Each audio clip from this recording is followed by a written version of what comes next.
exist. But yeah, that's what they're doing. Well, I mean, that would be completely irrelevant then. I mean, not irrelevant. That would be a self-refuting thing. I mean, what are you trying to? What would that person try?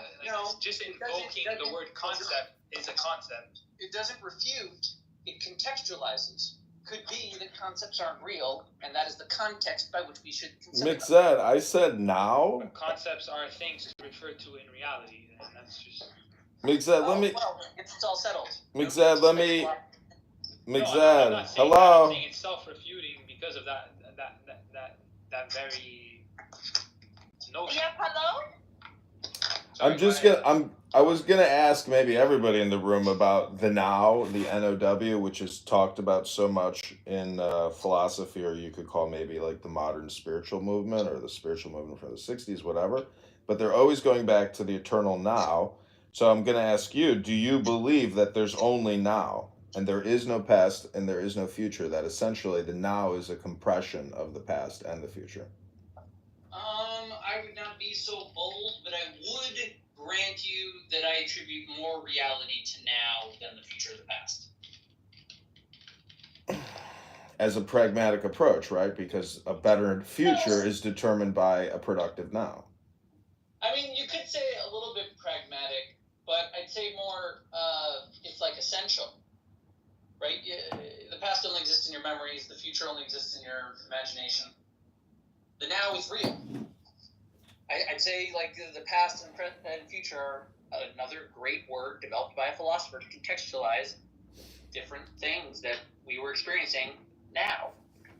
But what is now? I mean, how much? Sorry, hold on. What is the range? Hold on. What is the range of time of now? Is it 2 seconds? Is it 5 seconds? Is it how long it takes us to produce one thought? I mean, like, what is now? You've missed it. Yeah, they say no past, no future, no now. There is no now. Yeah, that's what I mean. So now is like now, these milliseconds, now, right? But so how do we live the now? Is it how do we describe what now? Is it the length of that it takes us to produce a thought? Is it 2 seconds? How do you measure like what is now? It is not the length of time it takes to produce the thought. It is the state of being before the thought exists.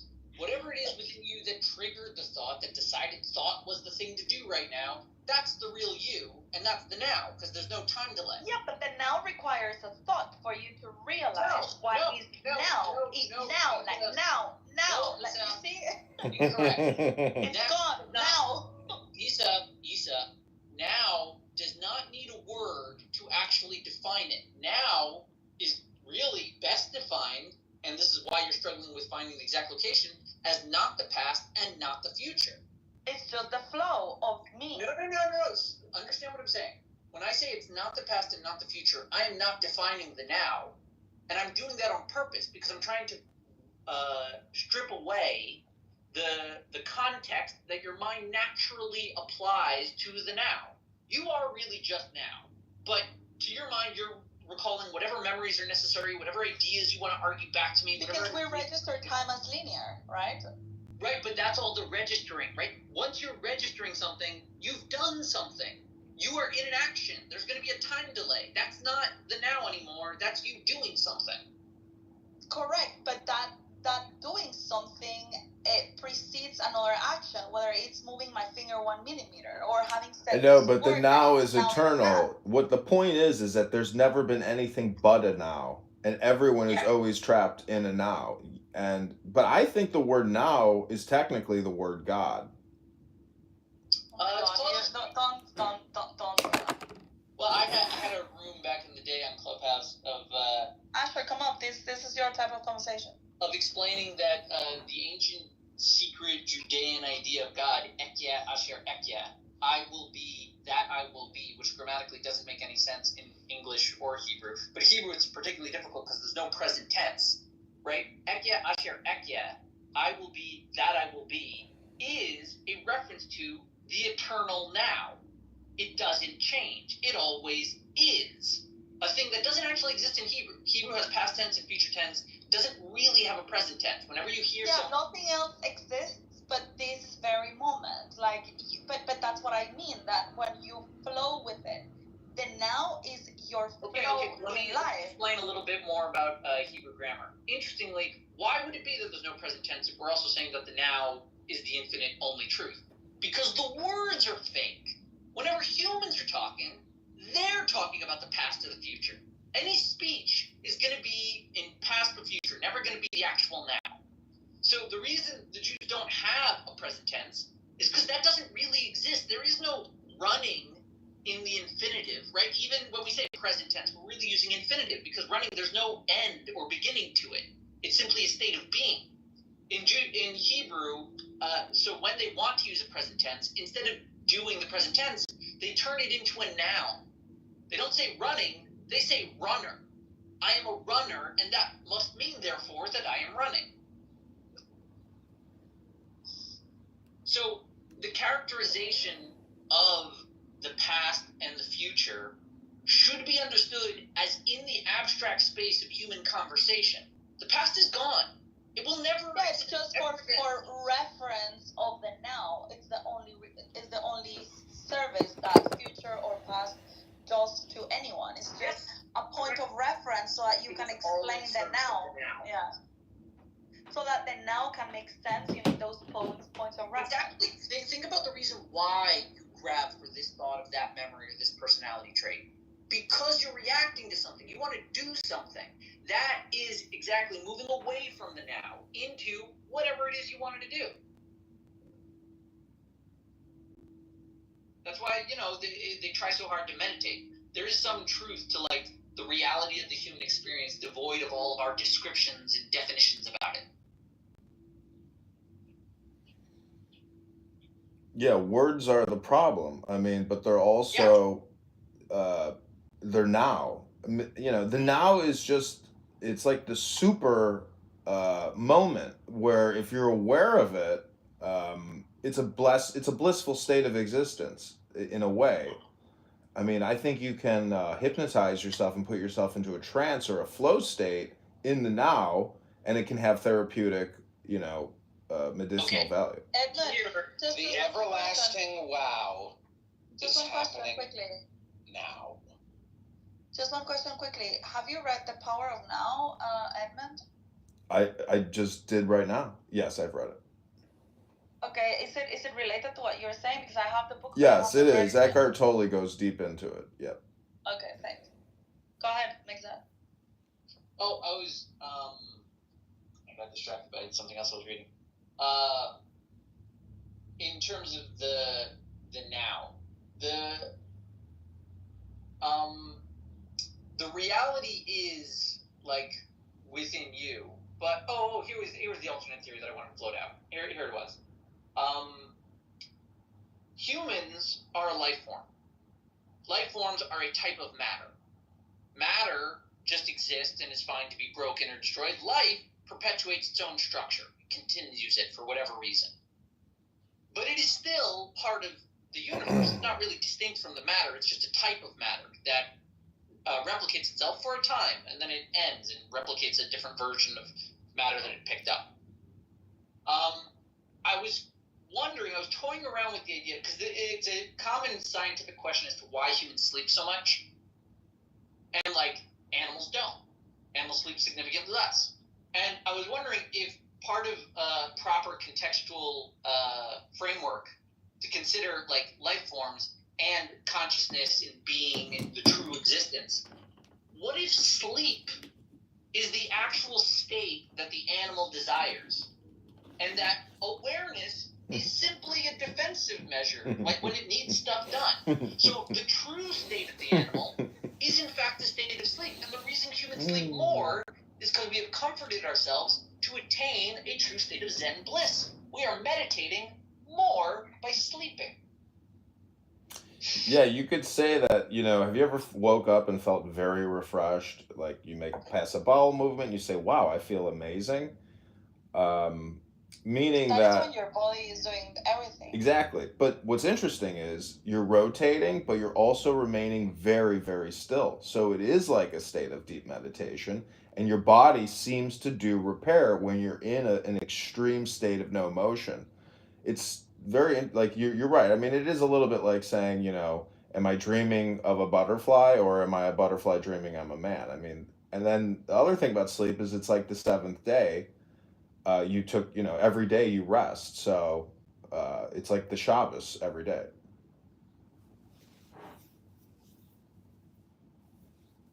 Oh my God, this is very deep. The point is, now backwards spells one, which is like Wait, O-N-E. Humans have a lot more data to like process and store long term. I guess why they sleep more. Did you hear what I said about the word now? Backwards it spells one. Like you're winning, but you're also one with the universe, or one with Hashem Ribbono No, it Shalom. doesn't spell one backwards. I know, but as Mixed was saying earlier, philosophers play with words and make up words and understandings. Wait, but Mixed, what? Mixed is not here. Oh, okay. Shows. Oh, okay. He left just now. Just now. He is one with the now. Oh, okay, it still shows that he's in. I don't know where he left. That would be such a funny. Like I wanted to ask him who actually debates whether concepts exist. Like that's literally a self-refuting position. It's impossible. You can't have that view. What are you talking about? People debate whether or not concepts exist. That's primarily what people are talking about all the time. No. I mean, they're no. People talk about what that concept is itself, not the word. Like, do concepts themselves exist? No, I mean, is the concept we're discussing, is it real, or is it just a concept? Yeah, that's a separate thing. I'm saying, like, to have a position, does the concept of a concept exist or not? That would be a self-refuting position. Got it. We understand. Because you have to hold a concept. It means you have to hold the concept of a concept in your mind. Yeah, but holding something in your mind doesn't necessarily add evidence to its existence. No, I'm saying. Right, like that's the entire. Simon, that's what a concept is. I hold the concept of a unicorn in my mind. That does not mean unicorns exist, correct? Yeah, of course. Right. So I'm saying. Oh, okay. Wait. I thought you meant. Simon, this way. If I say that I have a concept in my head, that concepts are not real, to some degree, I'm also saying the things I have in my head are not real when I use that word. Okay, but that's different than what I'm saying. I thought you meant like again, the actual me, and I'm just elaborating concept. Okay, yeah, no. I might have misunderstood. That's why I just clarifying what I meant. I thought you said people debate whether or not a concept, like the actual concept of a concept, exists or not. No, they debate the reality of concepts. Okay, yeah. That's totally fine. Okay. I thought that's why I said it's self-refuting. You can't say I have the idea of a concept in my mind. No one has ever thought they weren't there. Yeah. Exactly. So, I mean, is it too much of a stretch to think that the word now equals God? It's not that crazy. Like I said, ekya asher ekya. It's basically best translated as is. But when Hashem says, It is what it is. That's why there's also like this alpha and omega thing. It's ekya, which literally means I, future tense. Hia, will be. Asher, that. Future tense singular. Hia, will be. I will be, that I will be. It's a nonsense statement that only produces the word that is a little bit forbidden in Judaism. Is. Asher, what were you going to say about Alpha and Omega? Yeah, it's like everything from the beginning to the end. Like it's a span. It's like an infinite span as well, which seems to be the opposite of a singularity, like a single. But the beginning all the way to the end implies the now, in my opinion. Yeah, right. Like, think of the way that physicists try to describe time as a dimension. They say that you could, like, slice it up, and that if you were outside of that dimension, you would see the entirety. So, if there is an entirety, and that it's just an illusion of us to delineate between past and future, and it's all just there, and we're seeing it one fraction at a time, then yeah, that's just outside of time. That's is. That's eternal is. That's because all of is exactly existence, and it's just right there. We only see parts and pieces of it. Is. So, what is the practical application of this newfound wisdom? I don't know. I mean, like, if you contextualize it into your notion of God, of the creator of all things being synonymous with the identity of the true now, right? And then you add in all the other things that the theologists say, like it's always you can always approach it but never quite get it. It's always misunderstood. And then, like, you can see how some of that commentary actually applies to the present tense and more, like all of reality, not just time. But yeah, you connect the concepts and then you see how well it plugs into the other formula. Isn't it a little bit like the Yiddish saying "Alles ist Gott"? Isn't that saying God is now as well? I don't know Yiddish, but could be God is now. I don't know what that means. I mean, it means all is God. Everything is God. You are God. This pen is God. This cell phone is God. All atoms are God. Yeah, well, I mean, The lady that just mocked at me, praise God. What is consciousness? And they say that, like, a table could have consciousness, but you need a person maybe to give it its consciousness or something. How does a person give a table? We only talk about consciousness. You gotta come up. For animals. Consciousness is the faculty of being aware of reality. Then why do you only apply it to humans and animals? Because how else would anything else What about grass? perceive reality? What about grass? How does grass perceive reality? I heard that it screams when you cut it. Or like a sunflower, right? Like it turns. Yeah, I'm just saying. How would a sunflower perceive reality? I mean, robots. That Harpole, I think. Robots don't perceive reality. Who always tries to debate the existence of God. The critique he has specifically is consciousness. And I personally think that consciousness is mostly an anthropomorphic term. We're talking about a human experience and things that are close to it, just like the animals. Like, you could plug consciousness into any of the senses of humans, and you'd find them in the animals. It's the same. I think that what the philosophers are talking about more when they talk about the prime mover is they're talking more about knowledge. Whether a thing would know all of the things that it designed, or if it was an unknowing designer of all of the things. Knowledge is different from consciousness. And consciousness Wait, is you're talking about Harpo, correct? Yeah, I think so. But again, there's a difference between knowledge and wisdom. Yeah, but I was wisdom would be knowledge and wisdom could refer to the same thing.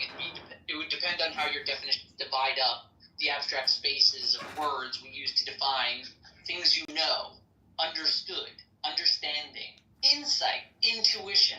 These are all different words, and where you want to slice them up is based on your language.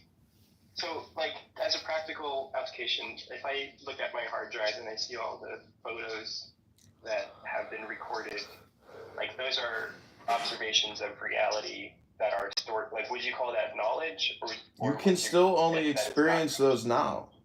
No, that would be the equivalent of a library. A library has records of tremendous ideas, but the library actually contains no ideas itself. Yeah, okay. Your photos are records of experiences you had and could have seen, but instead you had like a camera, and the camera took a record of what you were seeing at that time, or some approximation.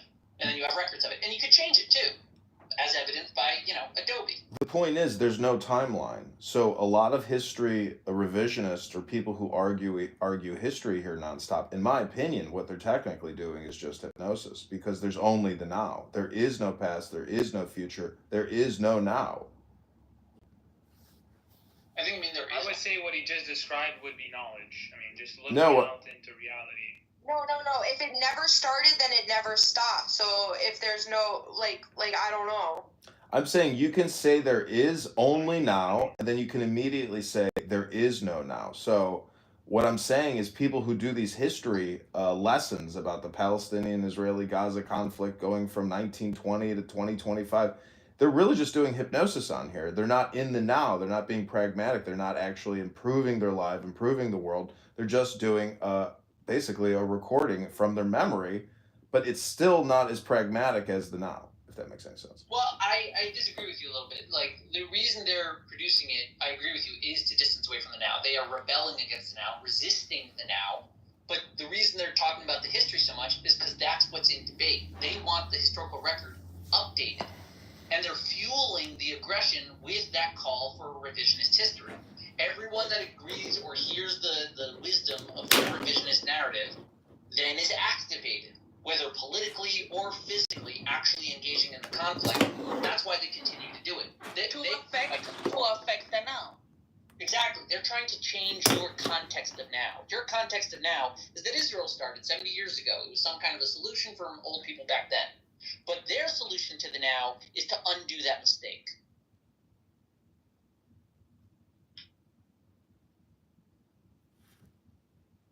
So I guess the question is, if you wanted to actually change the now as opposed to just talk about changing the now, and you wanted to practically apply this concept to process improvement or outcome improvement, I mean, I get the feeling that meditation is like the easiest and best way to affect the now, in meaning that it's almost like another hypnosis, but it's a more subversive hypnosis because you're not actually doing the history revisionism and trying to affect people's impression of the now. What you're really doing in a way is sort of hypnotizing them to basically distract them from the now in a subversive way, if that makes any sense. Meditation would be a self-hypnosis, so that you can affect your now and not allowing external circumstances to dictate your now. No, I'm saying if you wanted somebody to believe in your vision of Palestine, I think the most effective way to do that would be, we're going to teach a course on meditation and how to create change in the Middle East. Like, that would be a way to subversively get past the historical component. You're right, that would be good therapy and would be useful in their goals, but that would not be the end of it. Like, if they just sat and meditated, they'd wake up and still dislike the state of affairs. What they would really need to do is, like you're saying, construct it into pragmatic ends. And frustratingly, the most pragmatic end, when in their situation, is to publish. They need to draft a formal state. And they need to open up relations. They need to, like, develop in political science.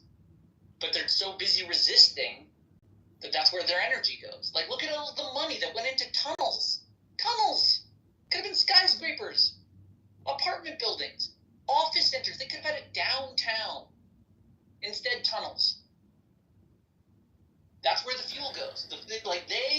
Listen, there are competing narratives. The Israeli narrative is, things are fine, we can live peacefully, let's get together and make great states. The Palestinian narrative is, that's an awful state, probably all states are terrible, the Islamic states are bad, the Western states are bad, we have to end all states, they're very, very bad, let's just fight. And you can do either one of those with your energy, but you can't do both. Well, then I think that's where the wisdom and knowledge component comes in. Without the wisdom and the knowledge and the meditation, you will just end up fighting. Right. No. I agree with you for the therapy. Whatever kind of a therapeutic thing for them to be processing their literal, very clear emotional energy that could accomplish tremendous feats. They are processing that in an unhealthy, counterproductive, destructive way. So, like, yeah, whether it's therapy, ayahuasca, you want to bonk them all in the head one time, I don't care. They need to stop destroying the world. So, I mean, if you have the wisdom of Israel or the knowledge of Israel, I mean, you're no longer fighting. You're in a state of peace because you recognize that eternal division or that eternal conflict or internal conflict. It's really about mindfulness. We can also use another example so that we don't deviate again into the Middle East, but just stay in the now. How about that? Yeah, in the now. What is time, Edmund? What is time? Time is arbitrary and relative. It's a concept. It's amazing how, see, we use words to navigate and to organize and to schedule. I mean, Monday, Tuesday, Thursday through Sunday, like, what the fuck do those words even mean? I mean, Monday is the moon day. You know, they're related to the planets. So, I mean, time is really, it's a meaningless word unless there's some type of application. No, exactly. It has an application. It gives you a reference to be able to interact with other individuals, because otherwise you wouldn't be able to understand context. context of thoughts or context of intentions or actions or any of this. So yeah, time has got a use. Yeah, I mean, I use it in my food. We all use time. I sprinkle time a little bit on my food as well. Interesting fact. Time is on my side. We You have can never have enough time. I prefer oregano. to places. One of the things that is very pernicious and almost impossible to change and update is our sense of time. The calendar, we are still using time based on the ancient Babylonians and the ancient Egyptians. They figured out how to measure hours, the Egyptians, and the Babylonians mastered most of the calendar with their 360-degree perfect circle, although there were a few extra days that they didn't account for. There's I mean, in the most like physically motivated sense, time is always, you can never measure like a point in time. You always measure an interval. So it's always like it's time relative to like a starting and ending point, and that's the span with which under which like observations are made. Are you guys So, saying time doesn't exist? Maybe. Well, That's time just doesn't close to exist the- outside of consciousness. Let's just put it that way. Yeah, I don't think it exists. Here's one. Especially not in a linear way. If time Well, but exists, you can how- watch maybe we didn't say that. a short-lived organism, like an insect or various types of plants or mushrooms. You know, like chicory, for example, the flower blooms at 8 a.m. and then it dries up and drops off by like 1 p.m. You know, the butterfly, whatever species of butterfly, it only lives for 1 day. Yeah, but you're just you're making use of a tool of measuring, which is time, to be able to understand a process or to measure a process. But time itself does not exist. Just like the number 1 or the number 5 or the number 8 don't exist. We just use it to communicate and use it to make sense of what is surrounding us. But Well, time that's is like not saying exist. trees don't exist, but we have a word tree No. that Trees No, the exist. concept. No, the Trees- tree is a concept. Trees exist, whether you're looking at it or not. It doesn't. Well, require. one- Hold on. How is A that different tree from doesn't one? require from an agent to look at it for it to exist. Time requires us to make it up, so that we can use it as a tool to understand our surroundings. Well, but if Yeah, a and butterfly, one is a unit. Yeah, well, the concept of one refers to a unit in reality that you wanna count essentially. So like one doesn't exist. The amount of units that you're trying to organize in your mind does exist, because I mean that's what you're counting one as. But that's not the same as saying there's a tree out in existence. The one is a representation of the unit one is and the the amount of loneliest trees. number that could ever be. Well, however you wanna. There's, however, like time dilation is a thing that you can observe, and you can see how clocks actually go out of sync if you put them on spaceships and fly them around and bring them back to Earth. So there is something happening that is at least related to the age of things that is observable. It's not just in people's minds, right?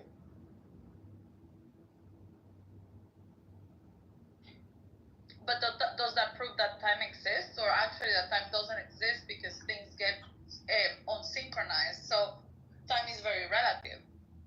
Yeah, that's why I was saying that to physicists, it's a span. It's an observable span or an interval, and it's not a single. Like you can't look at it as like a single point, like a fixed point of reference. I think Correct. it's time for And me to also get the some coffee. devices. What? I said it's time for me to get some coffee now. Now. Yeah, so the device that we have created to register or record time does not work in all contexts. So is our device faulty, or is time faulty, or is the context faulty? So what is really time? Because if time is really universal, it should pass in the exact same amount or speed or whatever, whether you are out in the universe or you're here on Earth, or you're traveling at the speed of light on a spaceship, you know? But it isn't. So what is time? Time does not exist, not as a universal law, you know. We use it, I think, to make sense of our environment. Yeah, I can agree with that. Simon, what the hell? So, Yes, this woman, a 39-year-old woman, I don't even know if I should tell you. I just want to tell I something. mean, is she even considered a woman at that point?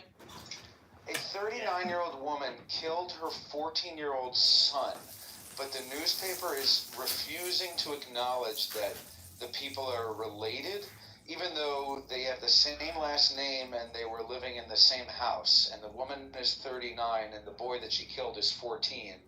And her name is like Mrs. McDonald and his name is Quincy McDonald. Do you think that Quincy McDonald was her son or no? Am I just crazy? What? I just heard Miss Quincy McDonald and son. I told you I probably shouldn't have mentioned it. Should have just kept it. That's myself. okay. We got over the hump. Yeah, we got there. Yeah. The question about time that I was going to say is, if a butterfly lives and dies in the span of a single day, does Sure. it experience the passage of time? Yeah, totally. There you go. I proved it. So Dr. Jordan Gruber is in the audience. He is a microdosing, publisher, and so I'm wondering, how does microdosing impact the now? What? I asked, how does microdosing shrooms or cannabis black at me, impact the now? He asked about microdosing. Who are you asking? He said, what's it, Jordan Gruber in the audience. Mr. Gruber, your X handle is not working. Jordan Gruber. Unless maybe he blocked me, as possible. I love the fact that this guy owns the domain enlightenment.com. That is so base. I just want to say, some of us are black or half black. Speak for yourself, Oscar. Fair enough. If you were asking us a question, that's Asking. Well, you know what? To be fair, If it was asking a question. Yeah, to be honest, I am considered. Sounds like you want to ask a question about We have Simon. Jordan Gruber. Let's be respectful, please. Yeah, Gruber. Jordan I'm Gruber. sure, but you're barely black. Whoa. I mean, my father would disagree. Asher, did you vote for Joe Biden? That's what your father says. This says you're barely black. If you didn't vote for You didn't vote for Biden. you're not black. Interestingly enough, my father might be one of the only black Republicans that I know. Oh, so he's a Sorry. he's a C word UT. But he didn't vote for. I assume, I don't know for sure. Sorry, you can't be black. I took him to the polling station. It's in the black bylaw. You can be Republican. But yeah, all my Democrat friends are like, your father's black? What do you mean? He's a Republican. But he's black. But blacks no Democrat. But your mom, where's your mom from, Asher? Wait, it's your father. Where's your mom from? She's from Hong Kong. She's Chinese. Oh, that's Oh, cool. wow. That's fucking sick. No, you're blazing. Shit, I mean, your kids, that's amazing because, so his dad is black, hold on, his dad is black, his mom is Asian, and now he married a German, so imagine the kids is just such an amazing mix. Well, she's half German, half Russian. So. Holy fuck, and the plot thickens. German, These kids Russian, are going to Blasian. be very confused. World peace, they exist in Asher's wife. But no, my mother is like old school Chinese, so her parents fled like during the communist revolution. Oh, I mean, if she's from Hong Kong, yeah, for sure. Whatever. 50s. Yep. Yeah, if they hadn't gotten that. So, like, their side fled from the communists, and then my wife's side also fled from. Oh, Like, People from Hong Kong are so based. that is I a love really that. cool mix, actually. I had no clue that you were half Asian. So you're like Jimmy then, because Jimmy is a Haitian black guy who married an Asian. I prefer to think of him as like Tiger Woods, but you know, teach his own. Why did Tiger Woods meet a? Did he marry a? He's Blasian. Woman? No, he's half. Oh, is he? He himself is Blasian. He's Blasian. And Oh I shit! think he'd marry a blonde German-looking lady, but I don't know. Yeah, but then he cheated on her, I think. Yeah, a bunch of times, totally. Wait, I want to hear from Jordan Gruber now. Did you call it Blasian? Yes. Yeah, he's Blasian. Black and Asian? Is that a thing? It's Yes. a big Blasian. Huh. Also, do you know the correct And not racist at all. the correct term for someone from the Bahamas is Bayesian? Yes. Ask them. What about Bahamanian? I thought the Bohemian. No, that would be Bohemian, and that's from Bohemia. I thought they were Bahamian. Destroyed. Did you say Bayesian? Bahamanian. Bohemian is a person from Bohemia. Bobadilla. I'm a. Bobadasian. He's Bobadasian. Never heard Bobadilla, you missed it. I made Ratchet Rage quit. Very. Oh, look, Caleb is Cajun. about Bohemia. Are you kidding? Because it's supposed to be I can Bahamian. see that. I can hear him getting frustrated in the conversation. Holy fuck. No, people from the Bahamas are Bayesians. They're Bayesian. I think it's only happened like literally like 2 times. They're not Bahamanians. Take it as a. They're Wear that with Bahamian. pride, Simon. Okay, go ahead. I'm wearing it. Other Yeah, than Bayesian.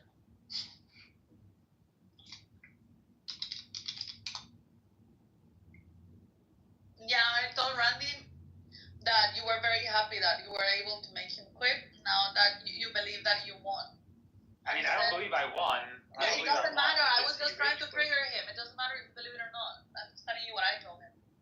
It's the Barbados. They're the Bayesians. And what did he say? Did he trigger He it? said, he's not. Wait, let me read what he said. I don't give a fuck. He's ass. You don't give a He fuck. said, I said, Randy, did you just rage quit? I said, yeah, it's very boring. I'd rather listen to a podcast. There's no point because he only hears what he wants to hear and misrepresents my position all the time. And nobody got time for that. I'm like, he was asking your questions. And he's like, no, he was making statements. I'm old enough to know the difference. I said, now he thinks he upset you and he can't believe he won. And I put a crying smiley face. And he said, no, I'm not upset. And then I said, Magzed and Edmund are here. Come back. He said, I just don't have the time for this. Magzed is retarded. Edmund is a waste of time. Whatever. This is his rage talking. No, but I'm sorry though. Like I'm not misrepresenting what he said. He said exactly what I said he said, and then because I said. You said that he said what he said when you said it? Zach, asked him. Wait. Have you ever seen that musical? What was it? It was with Guys and Dolls. based on the guy that wrote Rent, and it was one man show. You see this? No. Based on the guy that wrote Rent? Look this up. Andrew Garfield does a duet with Vanessa Hudgens, and the entire thing is Wait, Spider-Man? Yes, Andrew Garfield. He does. It's like a Broadway rendition of a couple arguing.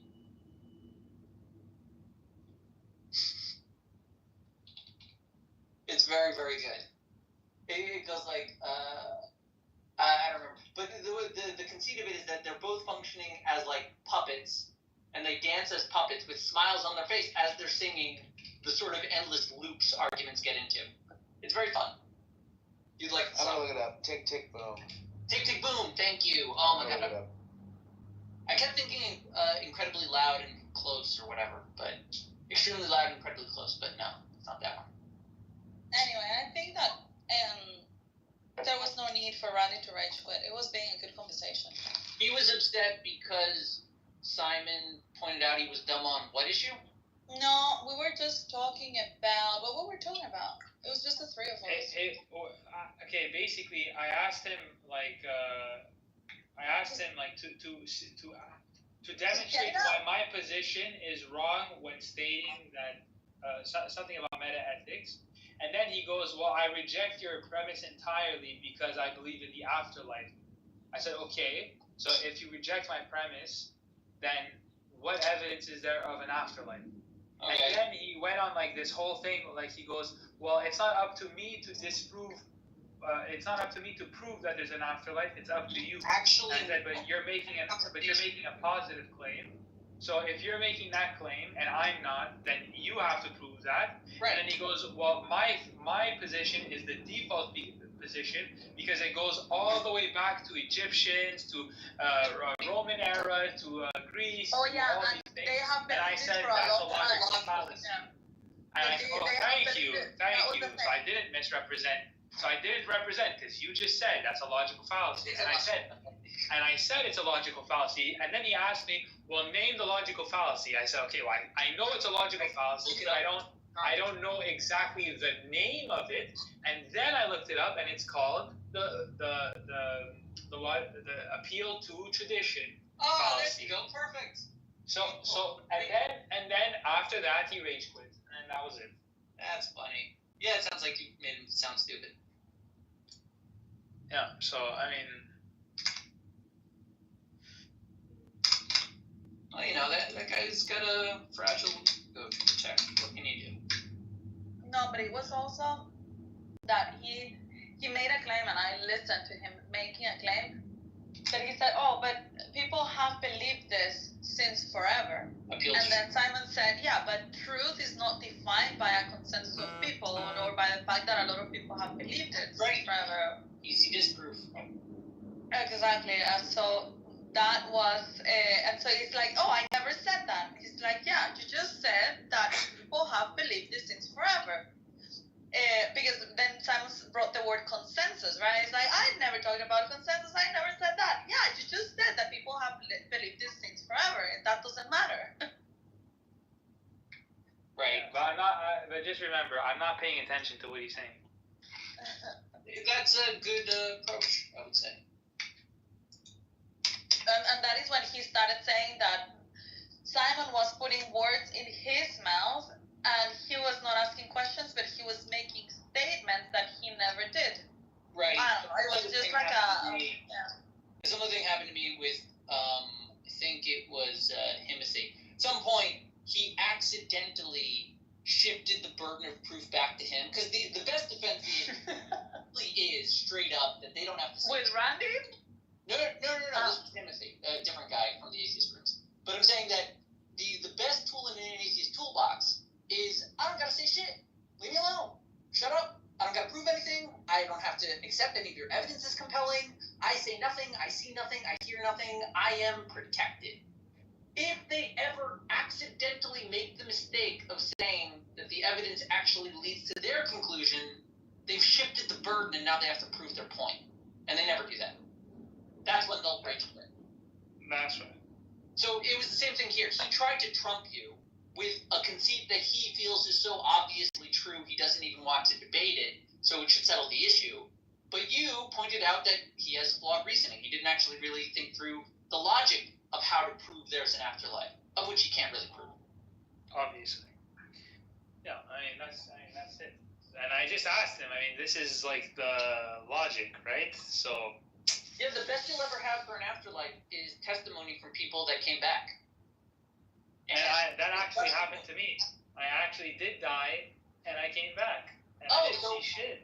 In that case, you can throw weight on him, because he only has their testimonies. You have your own experience. You can say, I died and came back. There's nothing there. That's right. It was black. You've got the trump card. Sounds like Randy can't debate the afterlife with you. That's right. You just have a higher form of evidence. You have first-hand account. He only has second. That's right. You actually could say that, right? I died and I came back. Yeah. Who's going to disprove you? I am the proof. I am the evidence. I can't even imagine how many, if it was, Like, how many Christians would have gone through the same experience? I saw God, and then there was a light, and then he told me to act in accordance to the Bible, and now I'm a full Christian. Like, But that is everything. That is Jews, that is Christians, that is Muslims. The miracles is across religions. There are a lot of people that report after having near-death experiences. They do have weird kind of invigoration with life, similar to how some people describe going on like DHT, I think, or DMT. I forget which one is the one. DMT. DMT. And it seems to be like an attachment to the oneness of everything, which could also be an attachment to the nothingness of everything, right? If you lean more nihilistic, those could be the same basic experience. That as in the way that your mind would contextualize it as you're living, right? If you come back, you might say that was all nothingness, or you might say I was one with the infinite. Those might mean the same thing. They are the same thing. Well, there you go. In the mystical traditions, those things are the same. You and your Ein Sof, get out of here. Yeah, come on, get on this train. Let me ask you this, Rabbi. If it's Ein Sof, how did you label it? When's it Ein Sof and when's it Sof? Well, that's the whole thing. The Ramban says that Ein Sof is not really nothingness. It's just the thinnest kind of material existence that there is, but it's imperceptible. You're telling me that the rabbis take the philosophical question on whether or not nothingness exists, and they say, no, it can't, but it's really, really small, and we're going to call it nothing. That's correct. That's hilarious. Such a rabbi answer. Exactly. It's a beautiful rabbi answer. It is, because it really just splits the difference. The whole problem is you can't conceive of true nothing. Every attempt is a failure. So they're just saying, nope, isn't there, nothing. But if it's really, really, really small, you might as well call it nothing. Like, you got nothing better to do.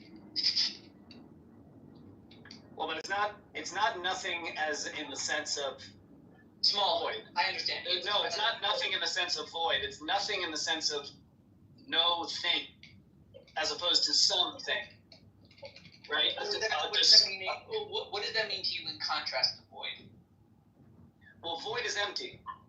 Nothingness is just undifferentiated stuff. Okay, so you would say that there is stuff in the nothing? Oh, yeah.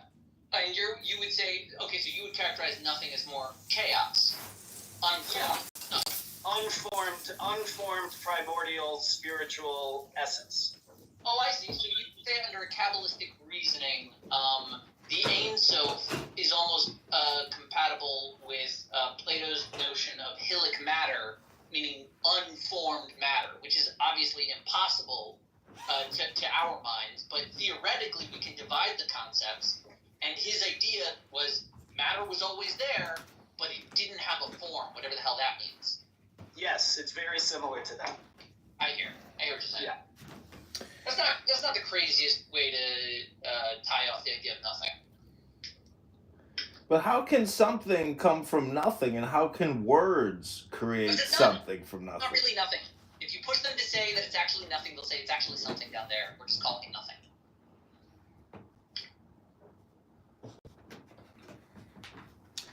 So in the word Ein Sof, like the word I is there. So what is the word EYE, and why is the symbolism of the all-seeing eye so prevalent, or so, what?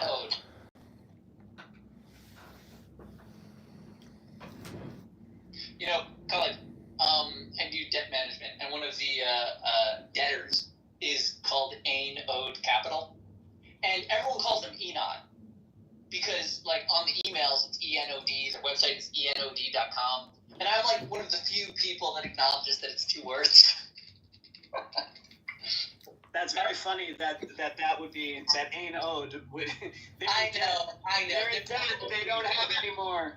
They are 100% blinking. They're going like, no, it's very funny. It's funny.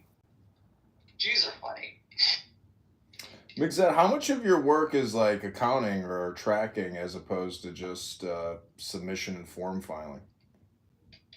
I don't file the forms. The litigation department does that. I handle the negotiations. I talk with people and tell them to not expect so much money from their pieces of paper.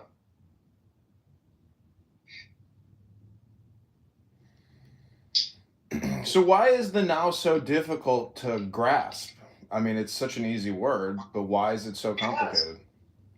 Because that's not why our consciousness is here. Our consciousness isn't here for the now. You want perfect now, go to sleep. The consciousness is here for the past and the future and to do all the crazy, cool, abstract coordination and for some reason take us to the moon. That's what we do.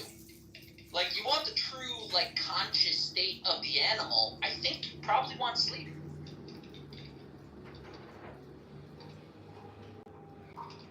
It's because now doesn't last very long.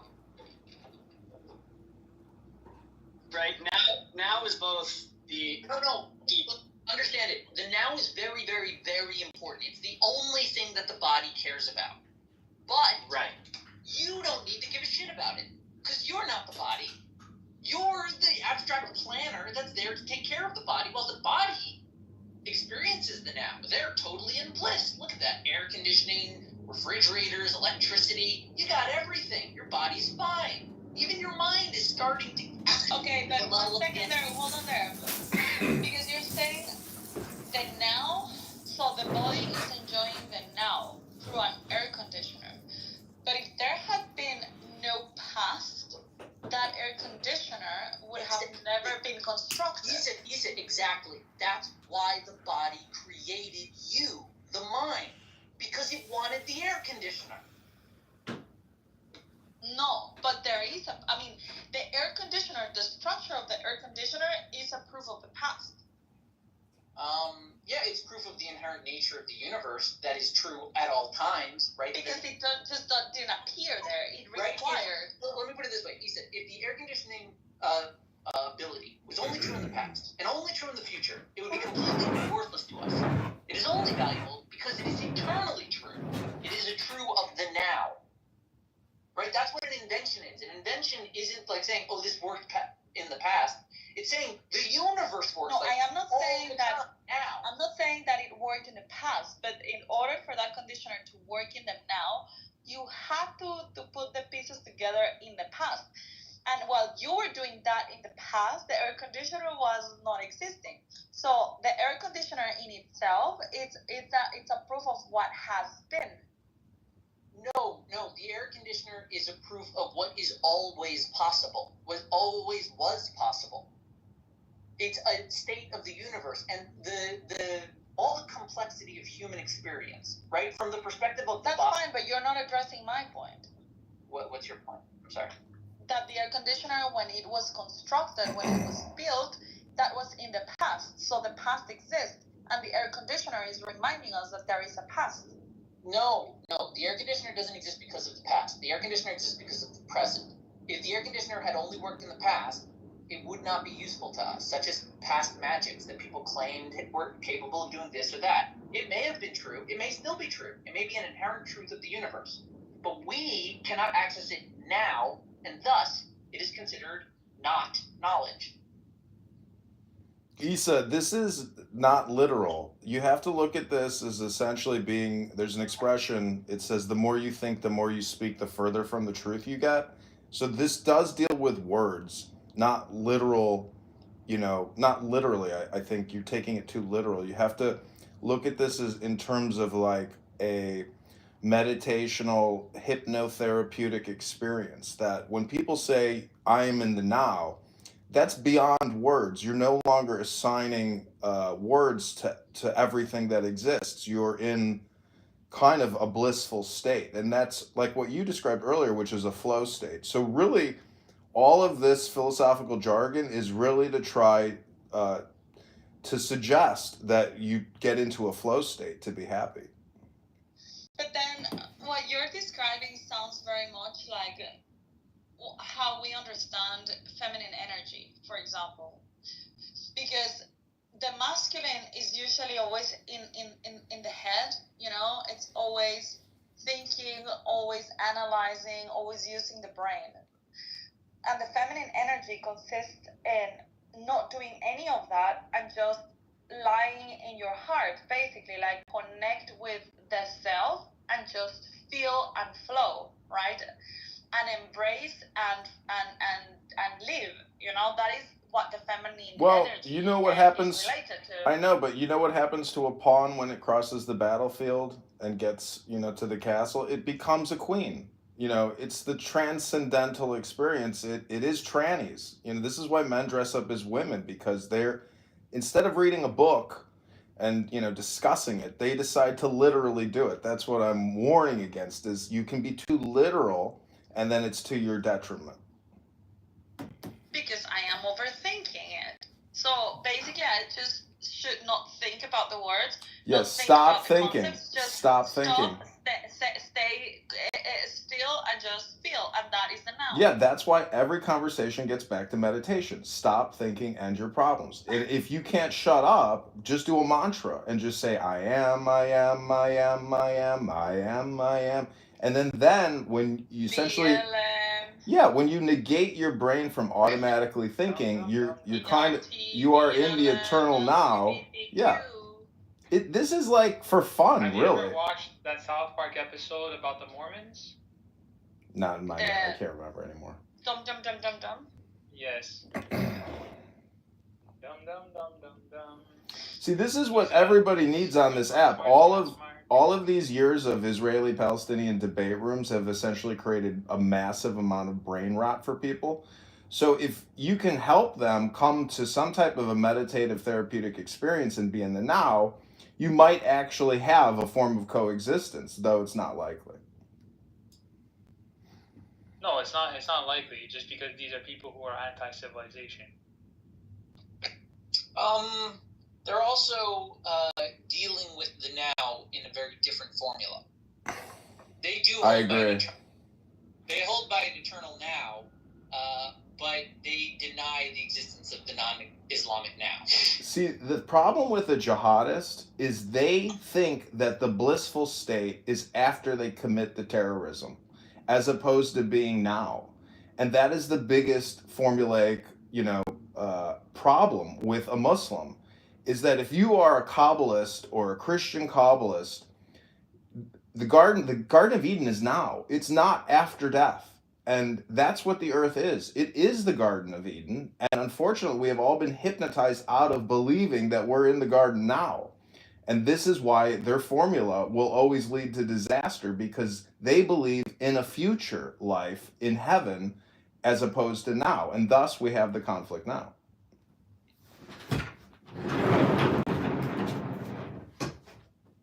Every time we have this conversation comes up, I always think about that scene in Spaceballs where they're like watching the movie as it's happening. Right. And they're like, what happened to then? You missed it. When? Just now. When will then be now? Soon.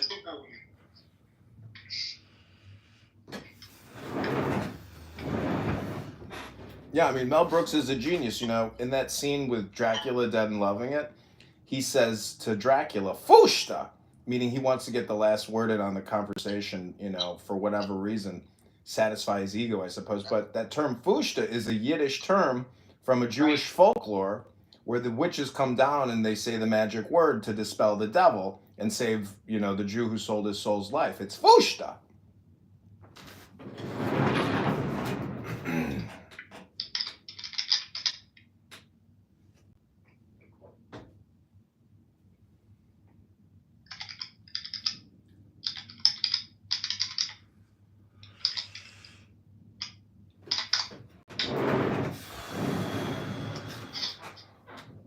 I don't know. There's like an inversion of it as well, I think, in Japan, like the Zero fighters or the kamikaze fighters. Like, it's just basically, I think, MK Ultra, where you can actually convince someone to become a lethal weapon for the sake of the state by essentially utilizing this type of concept. And it can be very dangerous, or it can be very blissful and releasing. But it's definitely, it is like polarity to the extremes. It's mostly both. It is blissful and dangerous for the people outside. It's mostly like cult techniques. You can just like force people and socially condition them and have warriors, or you can be like smarter, longer term planning about it, seed it into the religion, into the politics, into the racism and prejudices. You can do it a dozen ways. America has a more like capitalistic bent towards their army. And originally, they didn't really want an army. A very complicated history for their military. But I think it kept more in check. Because part of the wisdom of the enlightened American project is that because it started fresh and on basic values and wrote down all of the laws and kept it into the power of the living, breathing people, it changes slowly. It shades away. Like, Trump right now is doing a big overhaul, but, like, we're due. We have been bloated a lot. And it's a similar kind of thing. Like, America has that capacity to rein itself in and tweak itself when things aren't working. You know what you do when you're bloated? You go to the gym, fatty. Yeah, that's the American way.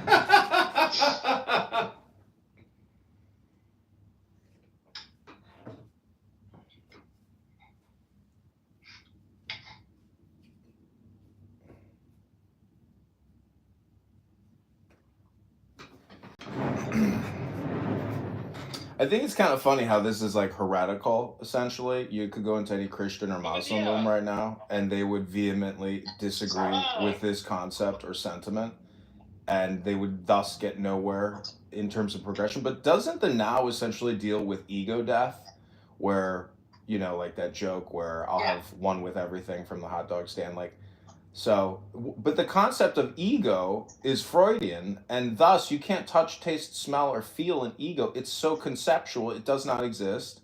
So how can an ego have a death? By awareness. So what are other terms for awareness? Mindfulness? What are other terms? No, I'd actually consciousness. I'd literally get more granular with it. I'd say literally think about what you are. Think about the toenails, think about the hair, think about the portion that you consider important but exists in an abstract space of electrical signals being fired across some gray matter at the top of your head. I get it. What I'm saying is the ego death isn't like that's where I sort of disagree with the Buddhists. I don't think that the ego ever dies. I think that's kind of crazy. I think it's also wrong. But I think the ego does need to be put in its fucking place. In terms of, like, the orders of existence we have considered relevant here, right? The meaty flesh seems to be more relevant, even though we don't care about that as much as the books we produced. Wait, say that. Yeah, I don't think ego death means, like, sort of what Michael's saying, putting in its proper place. And when I think about it from, like, the psychedelic angle, people talk about ego death. That's not the elimination of the self. It's the elimination of the self qua self as the center. But it's not the elimination of sort of a self-image.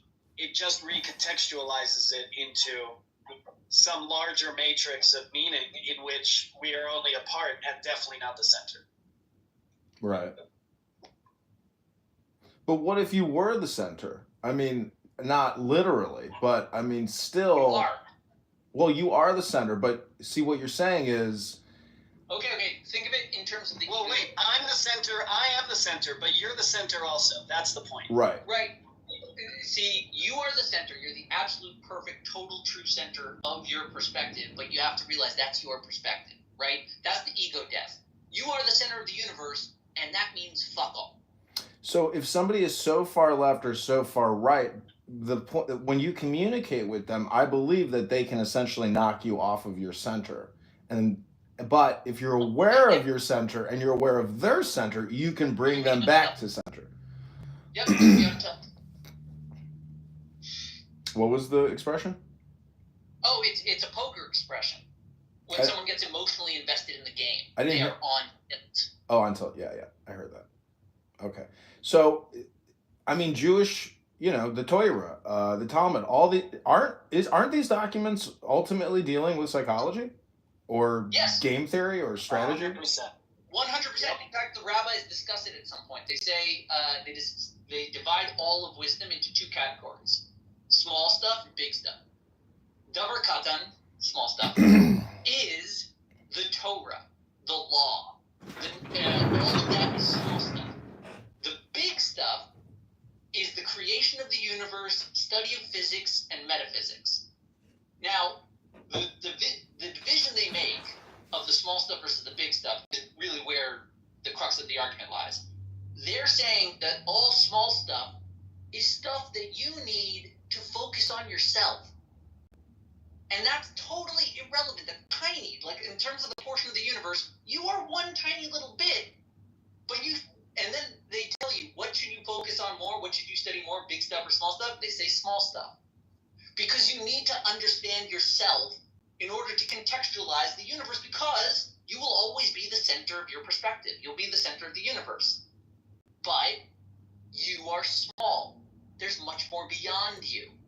That's the delineation between the small stuff and big stuff. And the small stuff is the Torah, the law. We study ourselves so that we can eventually graduate to understanding the universe a little bit.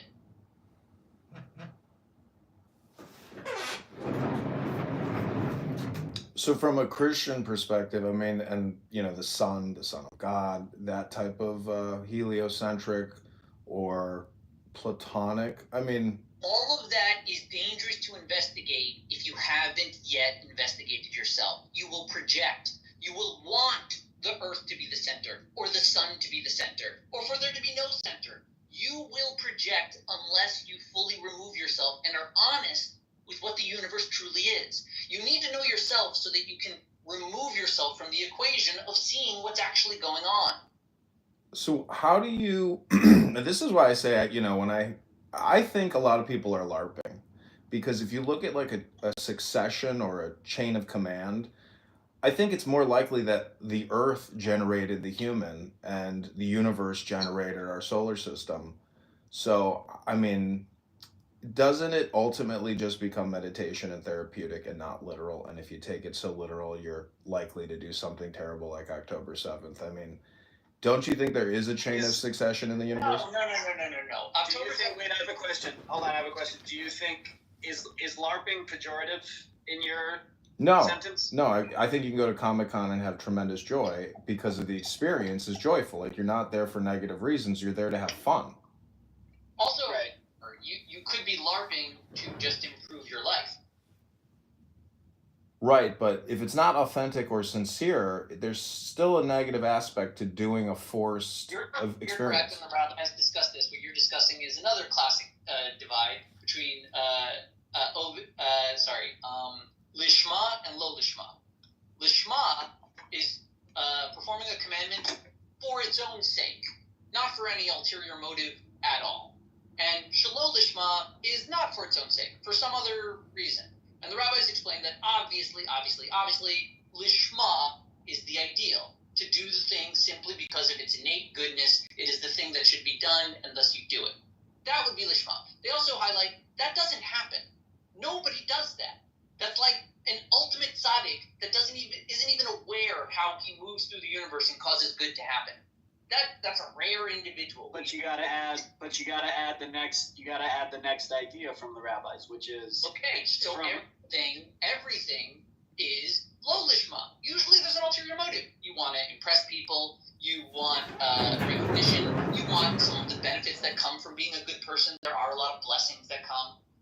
But the rabbis are very clear about lo lishma.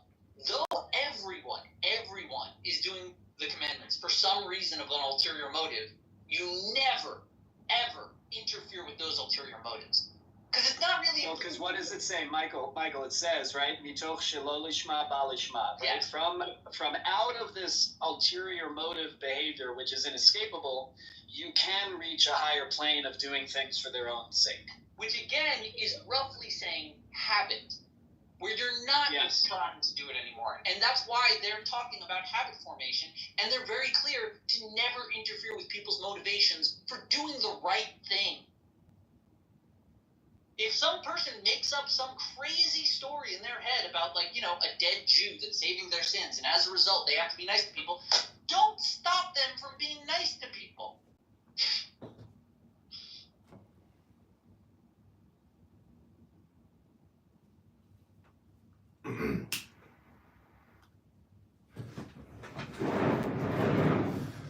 So I usually ask this guy Nathan, who has this Christian room on here, nice enough guy, everybody's, anyways, the point is, if you understand this psychology or philosophy, and you wanted to pragmatically apply it for the benefit of others, why in the world would you continue to go on and on and on about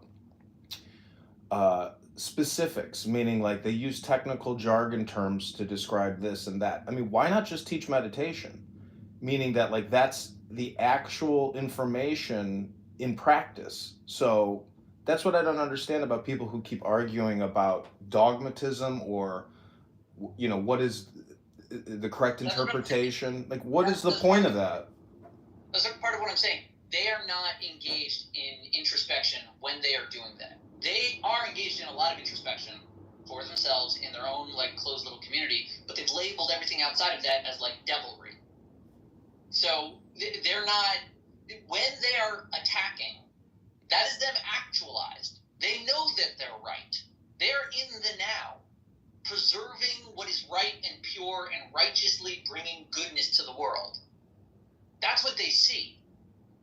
But they see that because they only do introspection within a tight community in a tight formula.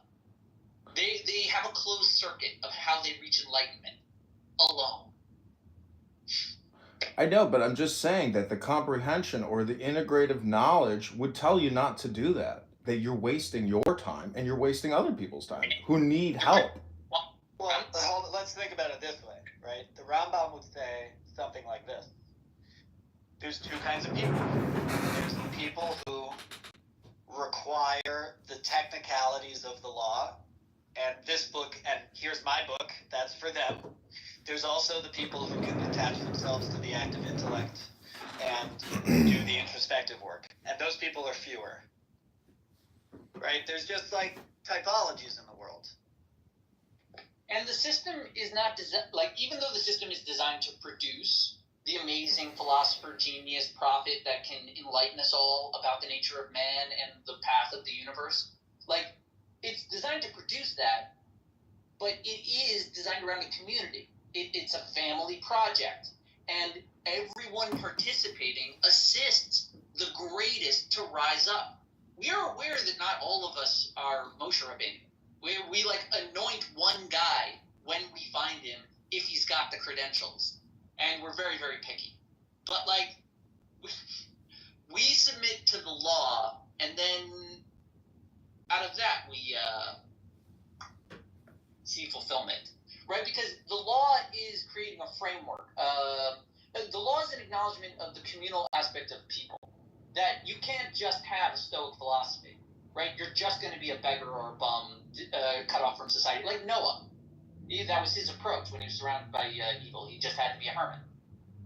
But it's not sustainable, as Noah illustrated. He couldn't change the world out as a hermit while everyone's robbing from each other. It needs a community. It needs a family, and it was built on the backbones of Abraham. He fortified the family, built the idea, and then it grew. Their exodus from Egypt. Thanks for that. That's interesting. I like that. You should read a book called Jewish Meditation. It's by Aryeh Kaplan. I don't know if you've ever read that or encountered Aryeh Kaplan. Yeah, I have one of his books. Yeah, he's a genius. Died way too young. But he talks about the central prayer of Jewish practice, the Amida, being a meditative discipline, you know, in its essence, and how to access those kinds of things. Yeah, I've got that. I've got one of his books. I mean, I like doing, you know, sacred chanting. One time I heard you, Caleb, sing a Nagun. I think you said that your like grandfather sang or something. It was like an ecstatic moment for me when I heard you sing it. Oh, no, good. And Caleb's got a great singing voice. Thank you. Just because, you know, you hear so much animosity, rage, anger, hate, despair on this app. And, you know, when you hear somebody sing a song, you're like, oh, isn't that beautiful? You know, it's just like, why can't we be like that all the time? You know, that's why I say it seems like so many people here are technically in need of therapy because they're not teaching therapy or they're not discussing therapy. And they're really just, in my opinion, driving themselves and other people crazy. I mean, if every second sentence is the Jews, and you get arrested in a lobby and you're attacking a Jew and then you crumble on the floor crying on your suitcase in your high heels, like maybe you really did walk 7 miles into Manhattan.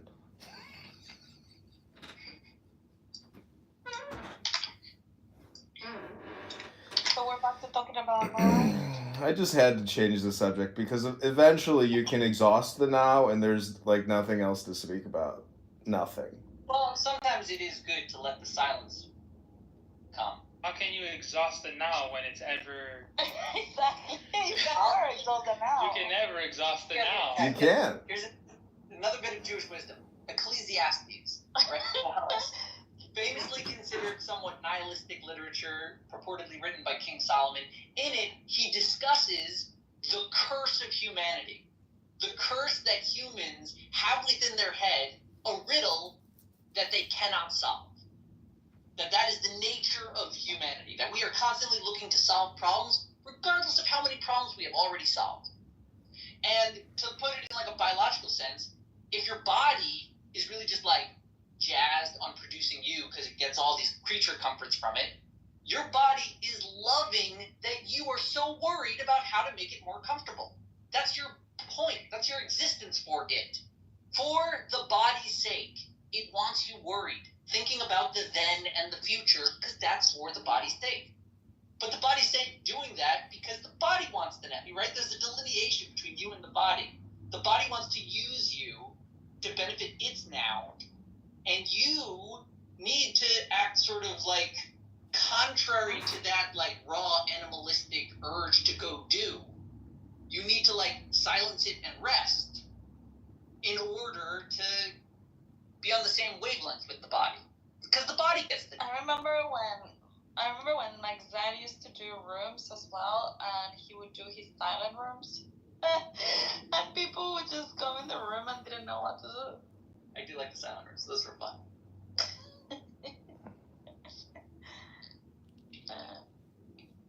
They just started talking, and like Zed was just quiet. He wouldn't respond to anyone.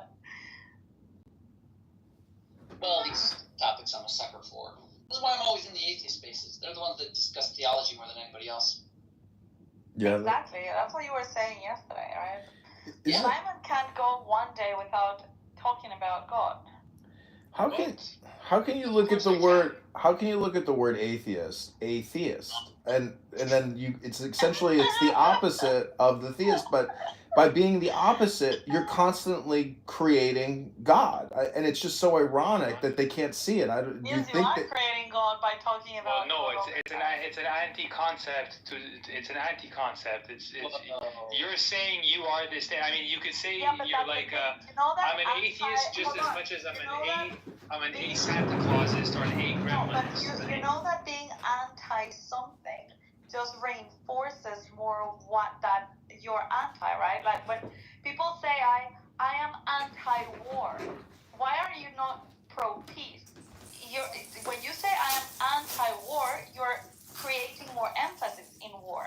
When you say I am anti-God, you create more emphasis in God. So you're not presenting an alternative to God. You're just wanting to deny God, and that creates more of God. That's exactly my point. But that creates more of God. How can that create more of God? How does that logically because follow? You're fighting something, and that's something. I'm not fighting anything. I'm just saying, if you say this thing and you make that positive claim, I'm just saying I deny that claim. Okay, Simon, did you hear what I said?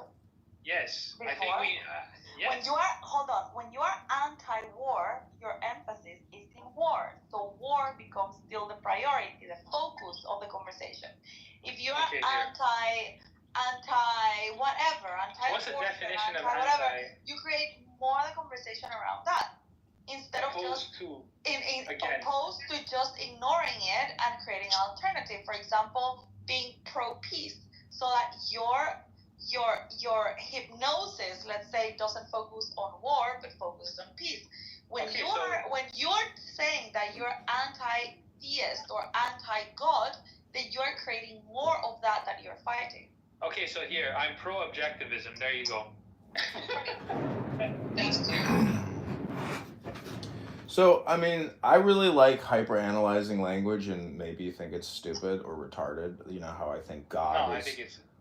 Well, That's show. it's for fun. I mean, God is go forwards and do backwards. You know, I just think that it's almost like a form of self-reflection where you're looking at these words and you're finding these hidden meanings in them, and you're like, well, these words must have, throughout this progression of time, evolved to these essentially, we're trying to describe concepts using these very simple words, but they're so complex. Like if God is everything. Oh, this is what I wanted to ask.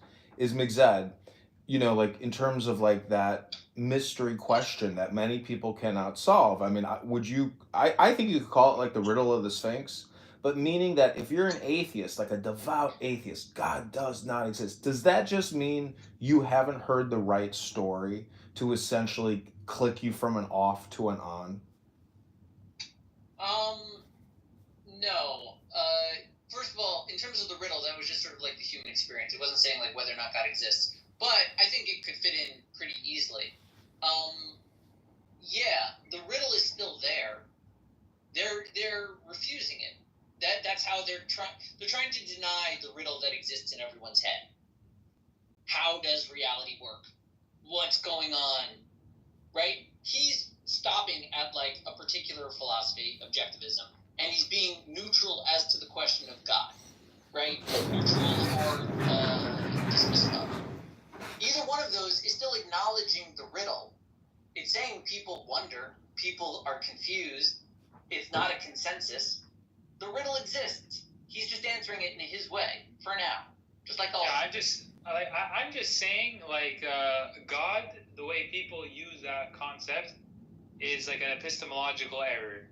Like, that's what I really think of God. Well, I would argue, similar to what Evan's suggesting, that you should be more charitable and like loyal and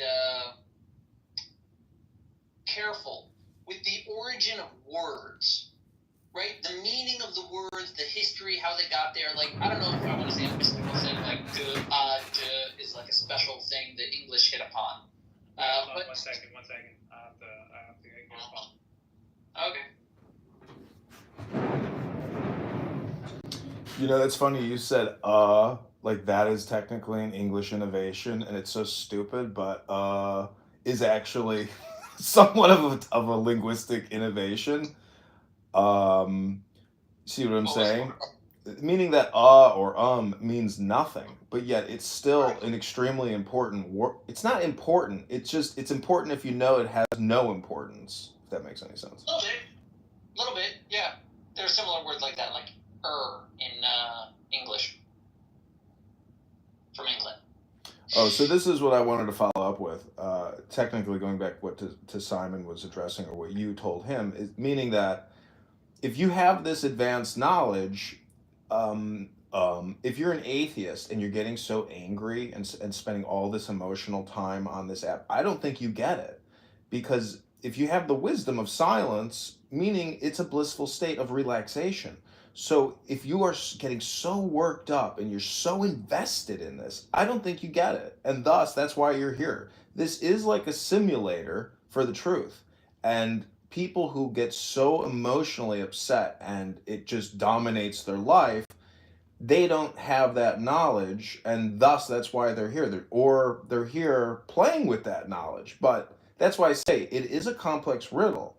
So if you can actually pull out a pen and paper and prove to me that God exists, I think there are people that can actually do that, meaning that using words, you can essentially put out an equation saying, this is my equation, why don't we compare your equation? And some people have absolutely no equation.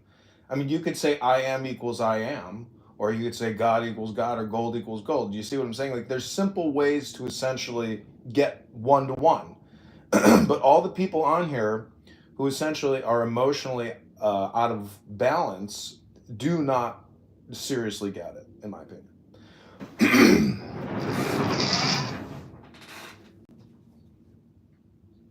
What the hell is that?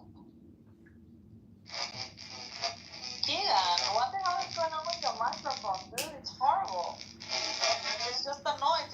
like you've got demons in your phone. That might be the pro-Semite I love Jews inside of him trying to get out. No, Keegan, it's horrible. You're just it's horrible. Just disconnect your microphone or something. It's our new anti-Semite blocking technology filter here on Clown House. It's not sad having found Keegan and getting into his microphone. Careful that it doesn't explode with like Hezbollah. Do you like my PTR? He said, isn't it very pretty? Oh, who is that? Keegan, don't change the topic. We've been talking about balance, stillness, equilibrium, joy, bliss, ecstasy. And Keegan, do you think that if every second sentence is the Jews and you're an anti-Semite, it might reflect on your own consciousness, meaning that you as a man aren't fully integrated? You know, that's a really good question. I don't believe every second I waste. I mean, I'm not on Clubhouse, every single moment of the day, just while I'm at work. I mean, people don't see me on Clubhouse at night or on the weekends when I spend time with my family, with my children. I don't talk about But here you are right now. Stick to the question. What did I ask you? You're bringing up the Jews right now.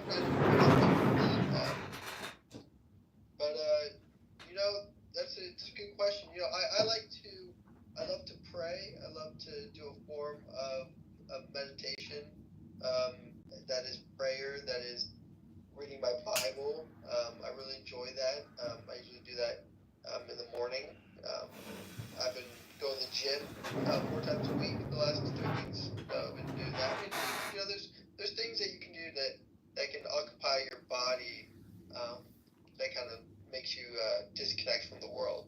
The other day when I asked you when did you have this realization that you actually couldn't stand the Jews, and you told about the clubhouse and whatever, and I don't know if but hold on, I don't know if we asked you, but that doesn't matter right now, but I don't know if we asked you, do you have any other people in your immediate surroundings, like your family or your immediate friends, that share these thoughts with you? The sentiment of about the Jews, that they're convinced that the world is broken because of the Jews. Yeah, of course. And is it because you brought it to them? I think it's more of a collective thought. It's just how majority of white men, non-Jewish. Yeah, but collective thought is created. Things come from the source. It's not like all of a sudden, boom, had the same epiphany one day and started talking about it. Well, it's like, it's like when, I have a group of men that I meet every morning on Sunday, and we are all married, all have young children, and we talk about life. No Gorbers? No Gorbers, we're all married, have young children, and, but someone will make a joke about Jews, right? Whether or not it just comes up naturally, right? And then all of a sudden, we're talking about, the Jews controlling Hollywood or the banking system, and it seems like everyone has the same sentiments. I don't know if, where did you get these friends from? Are they from the church, or did you meet them on Twitter, or are they? As I just said, these are all Christian guys. So yeah, we all met each other in church. One of them is actually Jewish himself. He was born in a Jewish family, was an Orthodox Jew, and converted to Christianity in his early 20s in college. So he's actually, I would say, have the most anti-Semitic ideas out of anyone. Keegan, let's keep this conversation flowing. Just explain to us something interesting, or can you maybe explain to us what God means to you? Thank you very little. What God means to me, God is a deity that has created a complex system, which is what we see here in the universe, and then allowed those complex systems that he did create to then create complex systems as well. as we see around us. So you mean to tell me something called a DEI created systems of complexity? That's your explanation for a GOD, you fucking idiot?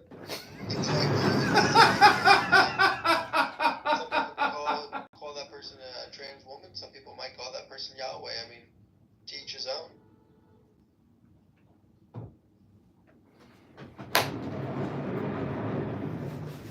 So trans women are God. Is that where the conversation? Keegan, what I'm trying to tell you is, if you're a smart man, if you're a cultivated man, you don't spend your time attacking 3-letter words. You attack yourself, because every man is his own worst enemy.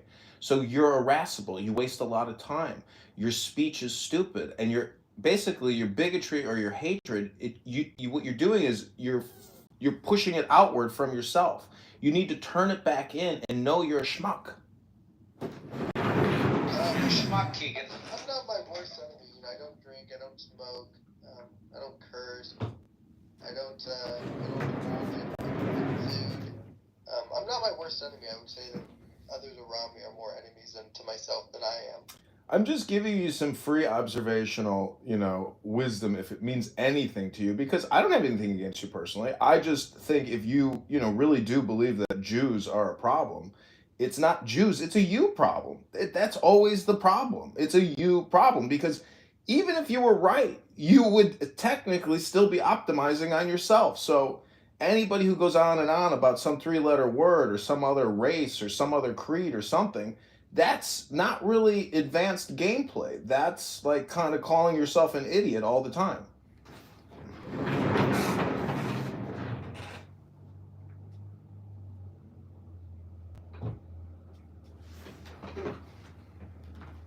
Silence is yes.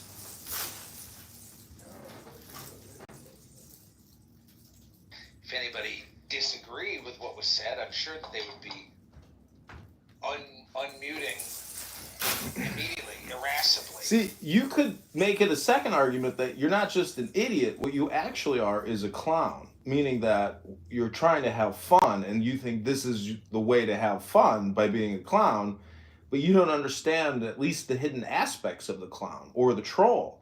So that's why I say we should make a new house that's called Unmute Irascibly. Yeah, I think the audience will be huge. Sorry, Edmund, I know you were speaking, but I felt the need to unmute irascibly. No, I mean, I've read that book. I have a bunch of Maimonides books. Maimonides, that was a brilliant slip. It's true. Maimonides is my mom. I mean, that's the wisdom. Like, until you read Maimonides, I don't know how you can really call yourself a Jew.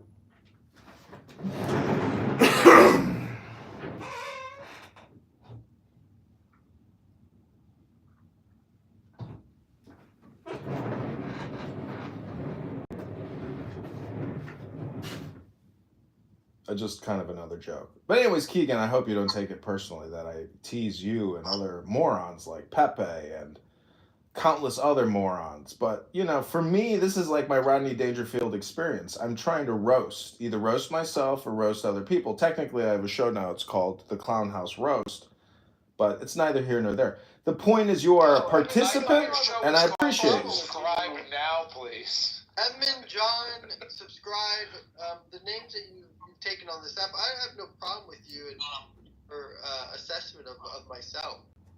But I do like to compare people's lives to my own. I say, as a 26-year-old, what have I accomplished and what has others accomplished when they bring these things to me, even if they hate the sentiment that I bring on the app if I talk about Jews or black people too much.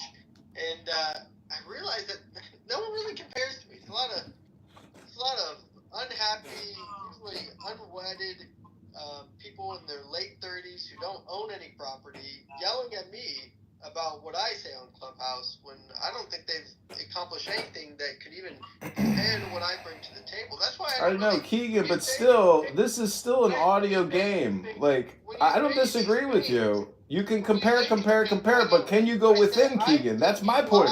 Can you go within? Yoga with 25 phones. I don't think that you are even a normal human being. Keegan, this is like debate club.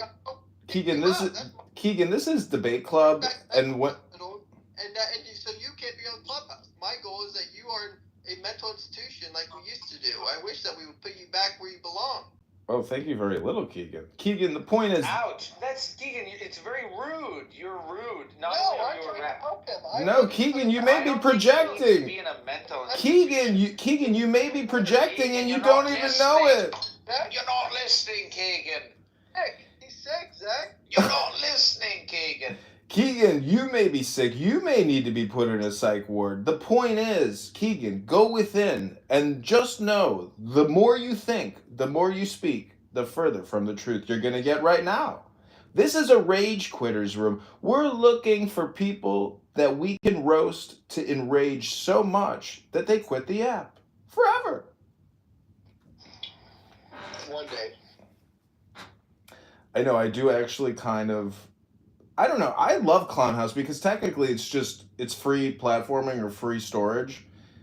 It is an amazing app, but the fact that there are no ads here, I mean, based on this Wired article that I read, I believe technically, just like Doge, you know, if we were to look at the back end of this and how they monetize it, I guarantee you it's CRT, BLM, LGBTQ, DEI all the way to the pipeline of that money train. This app could be connected to DARPA or USAID. CRT, BLM, LGBTQ. So we've been talking about the now for over an hour and 13 minutes. It's been an exciting morning of revelation. Keegan, I hope you'll watch the replay because you came in at the tail end of the conversation. But I'm sure if you were here throughout the whole thing, we never would have gotten any beautiful points out because you probably would have interrupted and deflected all the time with all kinds of stupid shit. The point is, I encourage you to watch the replay on my multiple YouTube and Instagram so maybe you can get the insight you're looking for.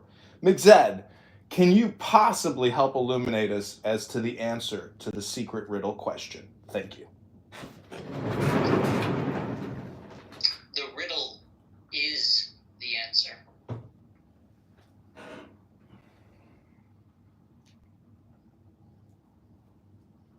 Riddle's the answer.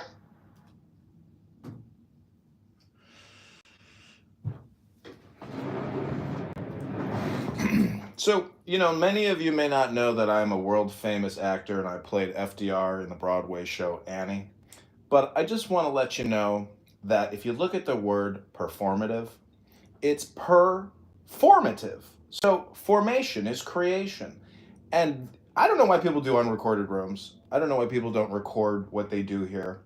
Because it's mostly performative. Everyone here is technically a Shakespearean thespian, but you don't even know it. Or you do, and what you're doing is performative, which is like LARPing, which should be fun. And if you're not having fun on this app, you are the problem. To quote the bard, all the world's a stage, and the people merely actors. To quote the bard, life is a tale told by an idiot, full of sound and fury, signifying what, McZed? Everything. This one? No. Life is a tale told by an idiot, full of sound and fury, signifying nothing. Yeah, I know. That's why I said it was. Well, I've thoroughly enjoyed my time here on Clown House. I know creating 10,000 videos of it has probably been a waste of my life.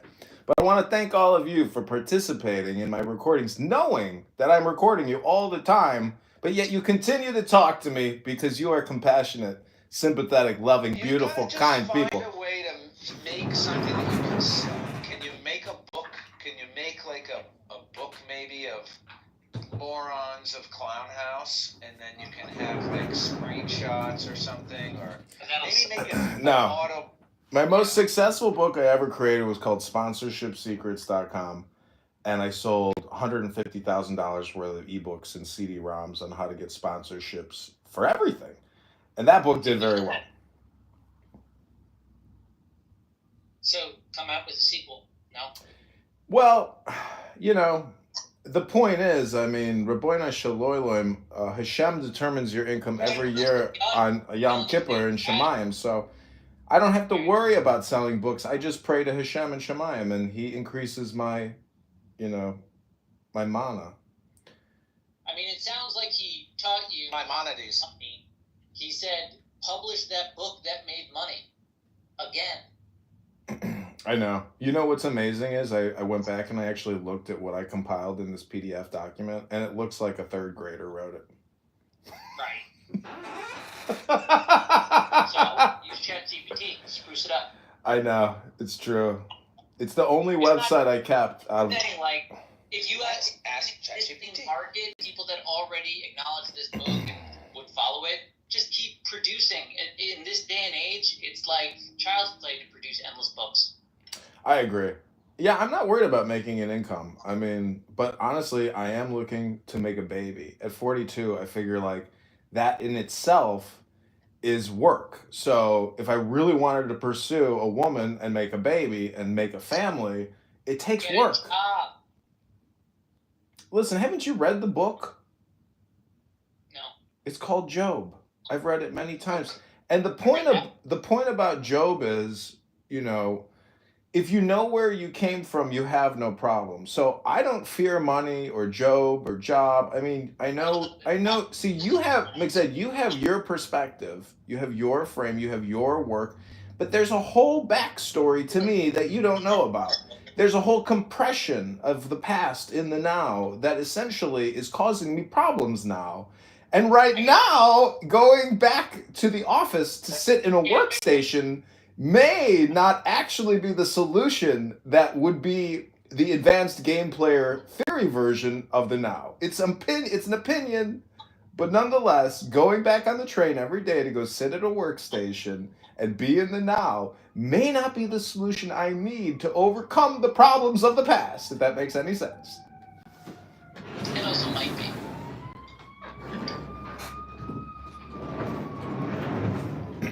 No, actually, I was thinking about that based on what you said earlier. I was like, you know what? He's probably right. And I'm like, I am just delaying the inevitable is truly what I'm doing. Listen. Self-awareness is not about fighting the self. It's about knowing the self. You're fighting it, what you know that you should do. And you're doing whatever else you shouldn't be doing because you don't want to get to the thing you know you should do.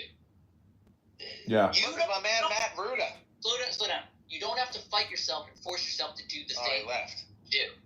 You simply need to be aware of the fact that you already know what you should be doing and that you just aren't ready to do it yet. That's the truth of you right now. Don't fight it. Don't hide from it. Just be aware you're not ready yet, but you know what you should do.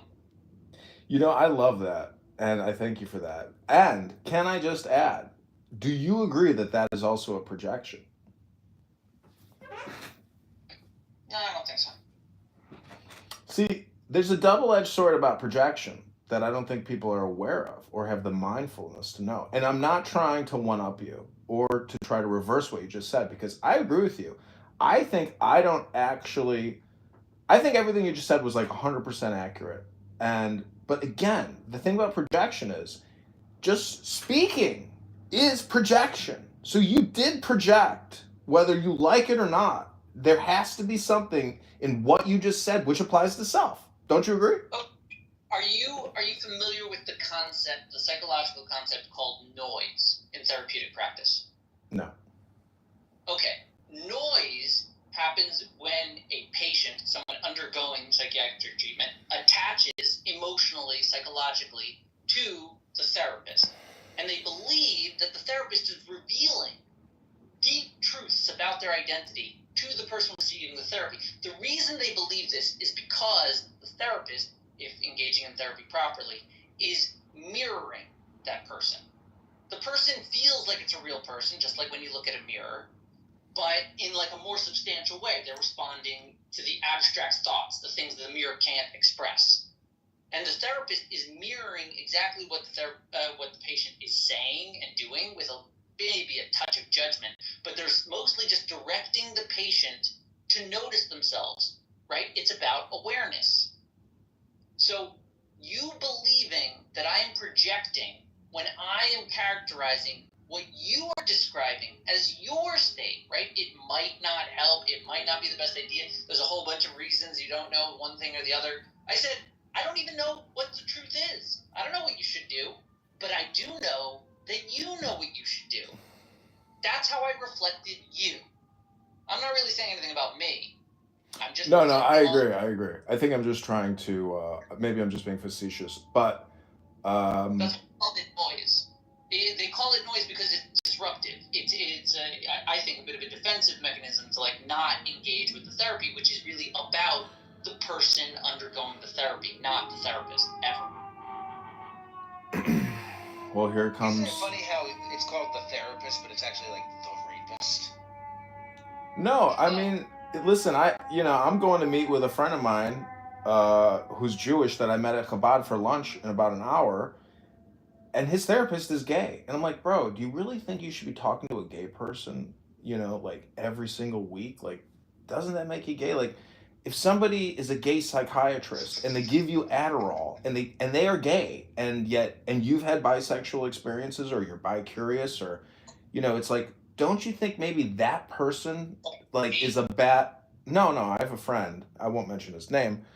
I'm saying if he's not curious at all about the homosexuality, right? If it's not of interest to him, then from his perspective, the guy might as well be married or a woman that's taken, right? If he sees the person as not a sexual object, then he can disregard that. And the therapy is really just a machine. It's a technique. Computers probably could do it better if humans could like relate to them properly. Like it properly done. That's why like Freud did it. Like tried to remove himself as much as possible from the equation. That was like part of his. The problem is not everybody has access to you, meaning that you're like a mentat, and there are people like you who are essentially normal. Oh, I was laughing. I just studied psychology. No, I get it. But why would you take advice from a faggot? Why not?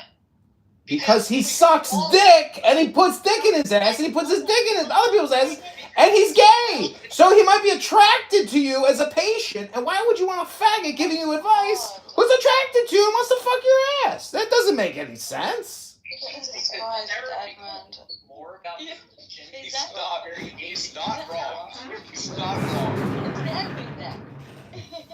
No, the point of I fell asleep for a little bit listening to you guys, and you just scared me. You're near. I love your voice, dude. Right now, you're so You scared Issa out of her slumber by yelling about faggots fucking your ass. I think, well, that's what I say in every room. It's my welcome.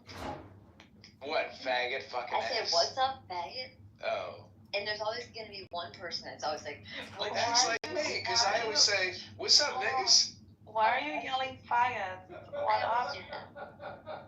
Because faggot is my favorite word, probably.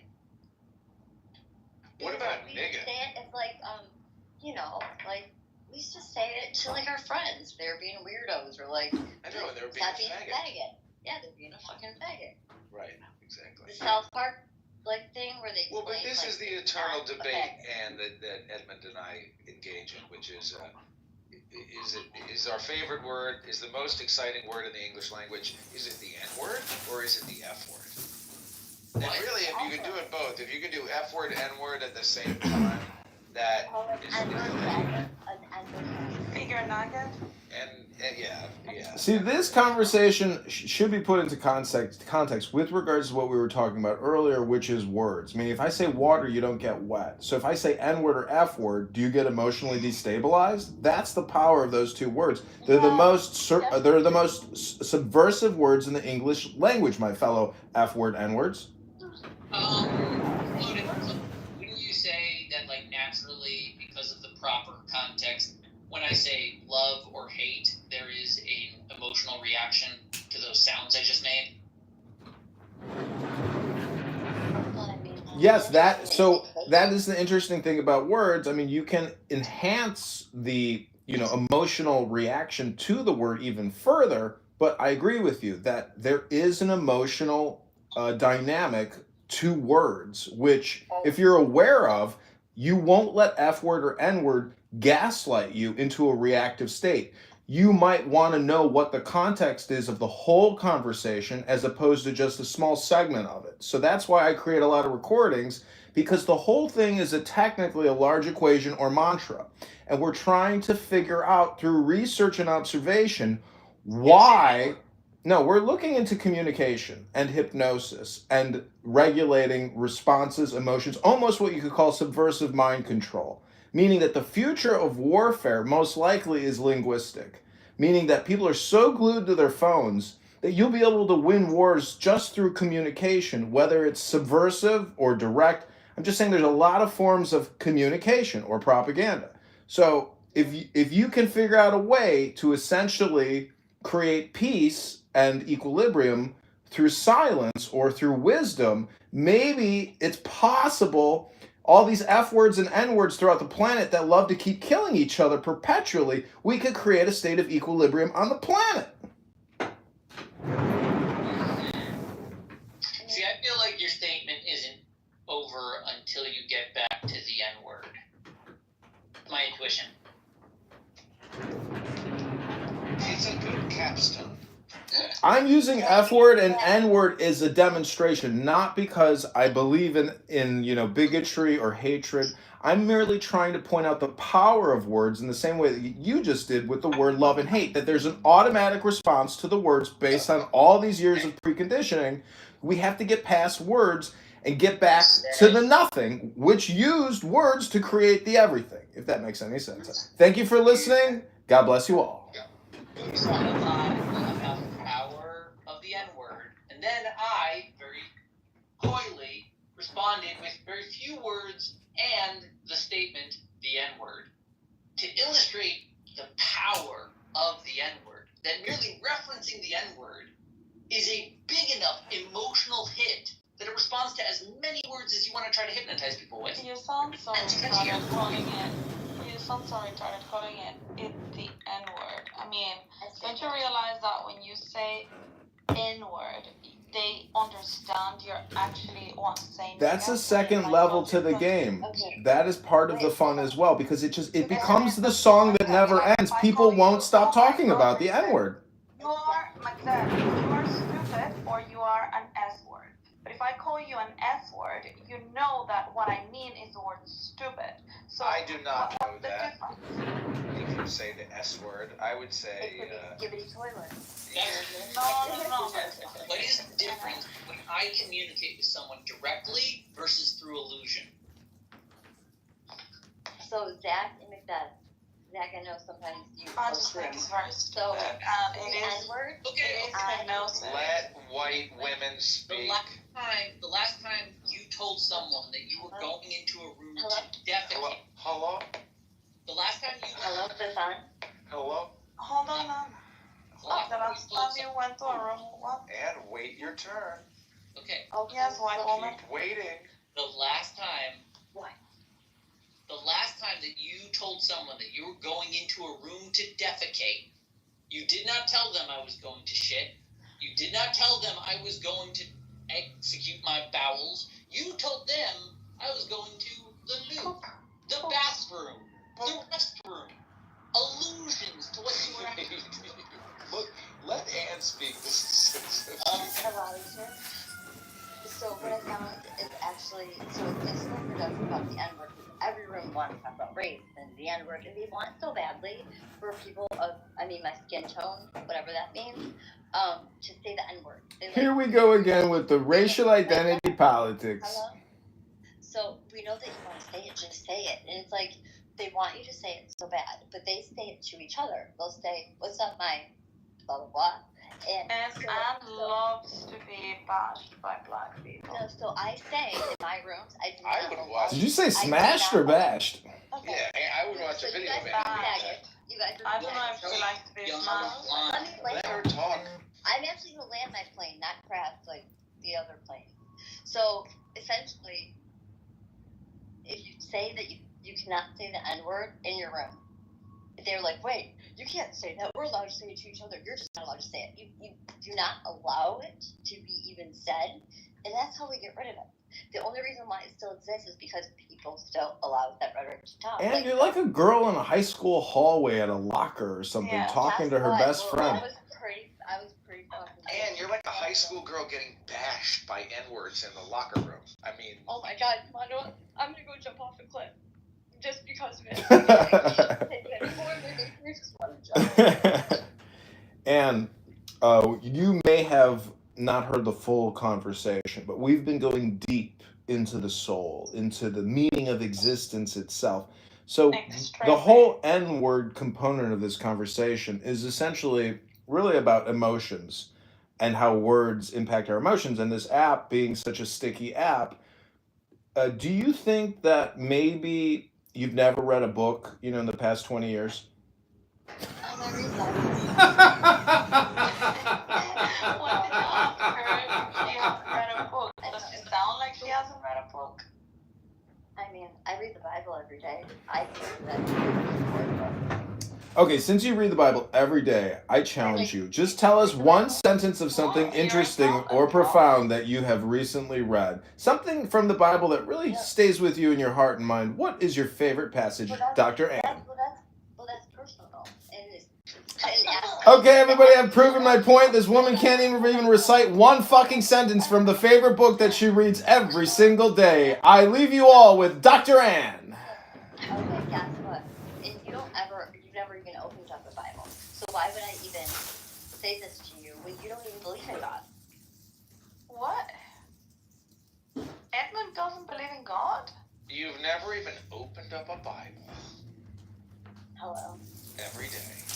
He reads the Bible. Yeah, and I've read the Bible on this app many times. In the weekly portion readings that the Jews do of the Torah, they recently read the portions of the receiving of the Ten Commandments. The father-in-law of Moses, Jethro, coming up with the crazy scheme to produce a Supreme Court of 70 elders. I'll tell you all you need. Then this week's portion, or this past week, was Mishpatim, which had a whole bunch of laws. Starts with slavery, moves on to damages. There's forbidden relations, I think, might be in there. Just a whole bunch of laws, really, way too many, way more than all that you need. And this is easy. The answer is John Cougar, John Deere. Why are you ignoring what Mixad is saying? He was just listing what he was been reading in shul. How am I supposed to react to that? Do you have a favorite passage? I did. It was in a country song, John 3:16. Here's my favorite. My favorite passage is when Aaron and Miriam are gossiping about Moses, about his wife or something. And then they offhand say, Moses, he isn't so great. We're prophets also. We also talk to God. Then God comes down in a huff and a puff, big pillar of flame, I think, at the tent of meeting. He says, everyone, come to the tent of meeting. All three of them, right? And they're all siblings. So Moses, Aaron, and Miriam are all standing at the tent of meeting before a pillar of fire. And the pillar of fire says, listen up, you three. When I reveal myself to a person, a prophet, it's in riddles and dreams. He uses that language. It's cool language, riddles and dreams. When I speak to Moses, my trusted, humble servant, it's face to face. And then he walks off, he leaves, the column of flame goes back into the heavens, and Miriam is stricken with leprosy. And Aaron, who was listening to the gossip, right, he sits there and he feels responsible, and he does a prayer to Moses. He said, or God, he asks Moses to help him. I think it was God. Either way, he says, he feels like a woman who has given birth to a stillborn, because he sees that his sister is like a corpse covered in leprosy or whatever, and he was the cause of it. So to describe himself, he says he's like a mother that gave birth to a stillborn and now sees the baby she wants to love, and it's covered in death. And he begs that the punishment be removed. And that's the source for Moses' prophecy being superior to all others, and a very weird idea that prophecy is something akin to riddles and dreams. You see how easy that was, Anne? And it was not too personal at all. No, I know, but I mean, just for Edmund to ask me that, it was just very bizarre, because he doesn't really And just try to listen to what McZed said and be here now. Try to respond to what McZed said. Because honestly, Anne, McZed is a learned person. He spent many years reading books. You, on the other hand, I hate to tell you, you are in need of McZed. Not maybe more than you need McZed, Anne. Just admit it. Oh, I do. McZed, do I give you love every day when I see you come into a room? I think very highly of McZed. I learn a lot from McZed. I don't learn anything from you. Thank you, and you can stop. I'm blushing. You're blushing. Not the words make me blush. Made a baby boy. Evidence. What's your favorite scripture in the Bible? Believe, and you shall have eternal life. Believe. Okay. That's very, very profound.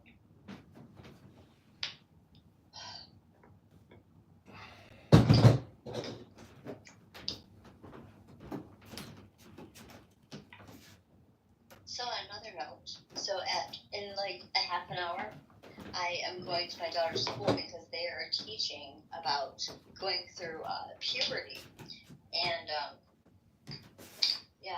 I'm gonna see how this goes. I'm worried about this. I know that we learned it in school, but like we didn't learn it in 5th grade. We learned it like in 8th grade. I don't know. I think I learned it in 5th grade. You did? I remember because I was in Utah, and I was only in Utah from 3rd grade until 6th grade. So it was either 5th or 6th grade that I got it. But they taught us how to put a dildo in our ass and everything. Yeah, like in case you want to stimulate your anus, you can put a dildo in, Well, because I initially, we had to sign, if we allowed our kids to watch it or not, and I initially, turned in the paperwork and said no. But then, they said the parents can be there, and I was like, okay, yeah. But, I don't think our parents didn't even question or anything. Why would you let some LGBTQ, DEI, CRT, BLM teacher hypnotize your child about her sexual preferences? Are you that fucking stupid? No, well, so the teacher did send the video that's going to be shown to the kids, so I already watched it. And it's not bad at all. It's called Changing. You love the Bible so much, why don't you tell your kid to open the Bible and write you a book report? What do you think? My daughter is definitely reading the Bible every day. She puts me to shame. So. Really? You should have her write you a book report instead of some ChatGPT response. You ever hear this thing? People read and write essays? I don't know. I spent maybe my whole fucking life doing it at this point. I don't have ChatGPT on my phone, so you're cute. Neither does my kid. Neither. Amazing. Look at that. Yeah, in that context, you wouldn't say, either does my kid. You would say, neither does my kid. If you were talking about either one of your kids, then you could say, either this kid or that kid. But you wouldn't say, neither one of the, well, anyway. Got it. What we're trying to say is we've got compassion for you. We've got love for you. We've got kindness for you. Because, Anne, we want the best for you and your family. We want the best for America. You do? That's great. I appreciate that. I wish the best for you, too. But you've just got to stop with the Jew hate and come to a rationalization that it's a you problem, not the Jew problem. I love the Jews. They're my cousins. See, that even has a little sting at it, because you're a white woman living in Detroit, and you hate the Jews. Thus, there's something about yourself that's not fully integrated. If you think that I don't live in Detroit. Absolutely not. You got me fucked up. Yeah, what? And I'm not white, okay? Lebanese. And I love the Jews. And I love Jews. You're a blonde woman with a MAGA hat on, and you think that we're not going to call you white? You're a racial identity politician and a J-word hater. You're a low IQ dingbat that can't even recite one sentence from the Bible. You know nothing. You're right. I don't know. You're right. And what's next? Nothing. This is the roast show. You're in my other room. It's called Low IQ Dumb People Talking About Nothing, Wasting Time, Roasting. Are you roasting me? Yeah, that's all I do here now. Every J-word hater that I encounter, I put him immediately on the barbecue and I make some barbecue chicken out of him. Well, that's something that sounds a little anti-Semitic. When have I ever said anything that was anything remote to Jew hatred? And you said you don't identify as white. Yeah. What do you identify as? I identify as one of God's children. I identify as a mother. I identify as an American. How about you? Well, I'm an Ashkenazi Jew. But like your ethnic background, like Swedish, Scandinavian, Lebanese. She's a Lebanite. Cool. Maronite Catholic. That's cool. How long was your family in Lebanon? Well, so my family moved here. My grandma and grandfather moved here in 1932. Oh wow. Yeah. From where? Well, back then they called it the Syrian Republic, because it was all one region. Essentially, Lebanon and Syria were one. Right. But Beirut. From Beirut to Lebanon. No. They lived in Beirut, Lebanon, and then they moved to Michigan because my grandfather served in the military. Served in the military in America? Yes. And that's cool. Which war? Where did he serve? I don't know because I have that. Hold on.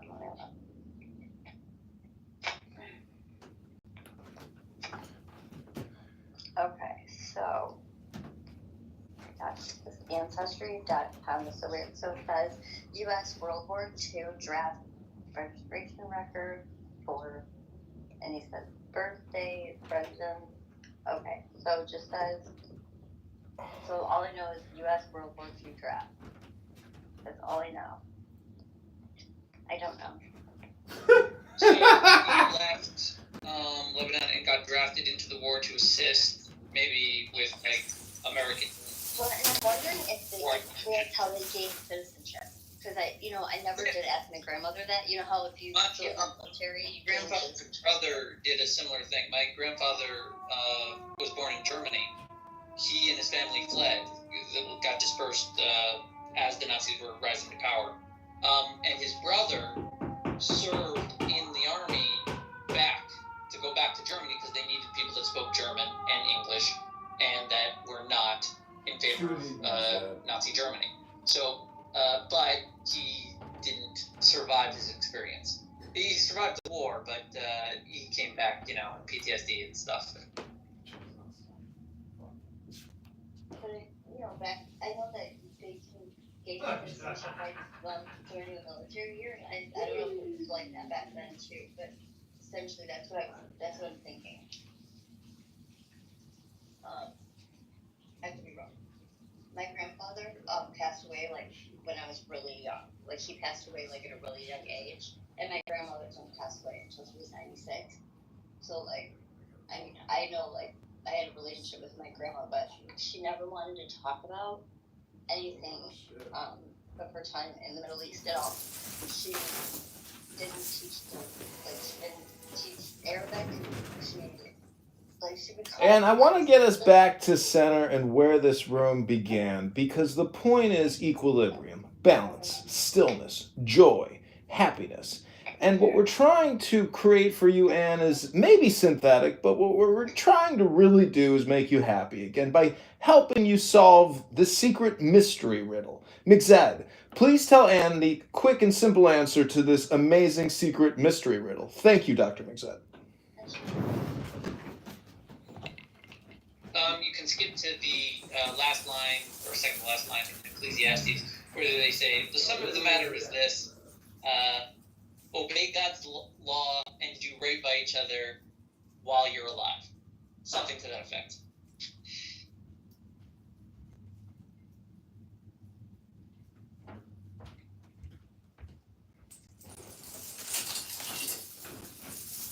Wait, can you say that again, Mixed? It's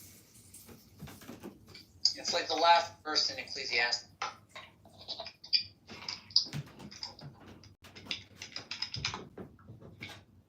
Let's see.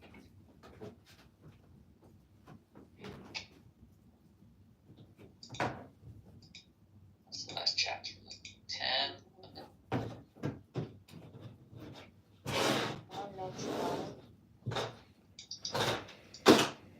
Yeah, 12.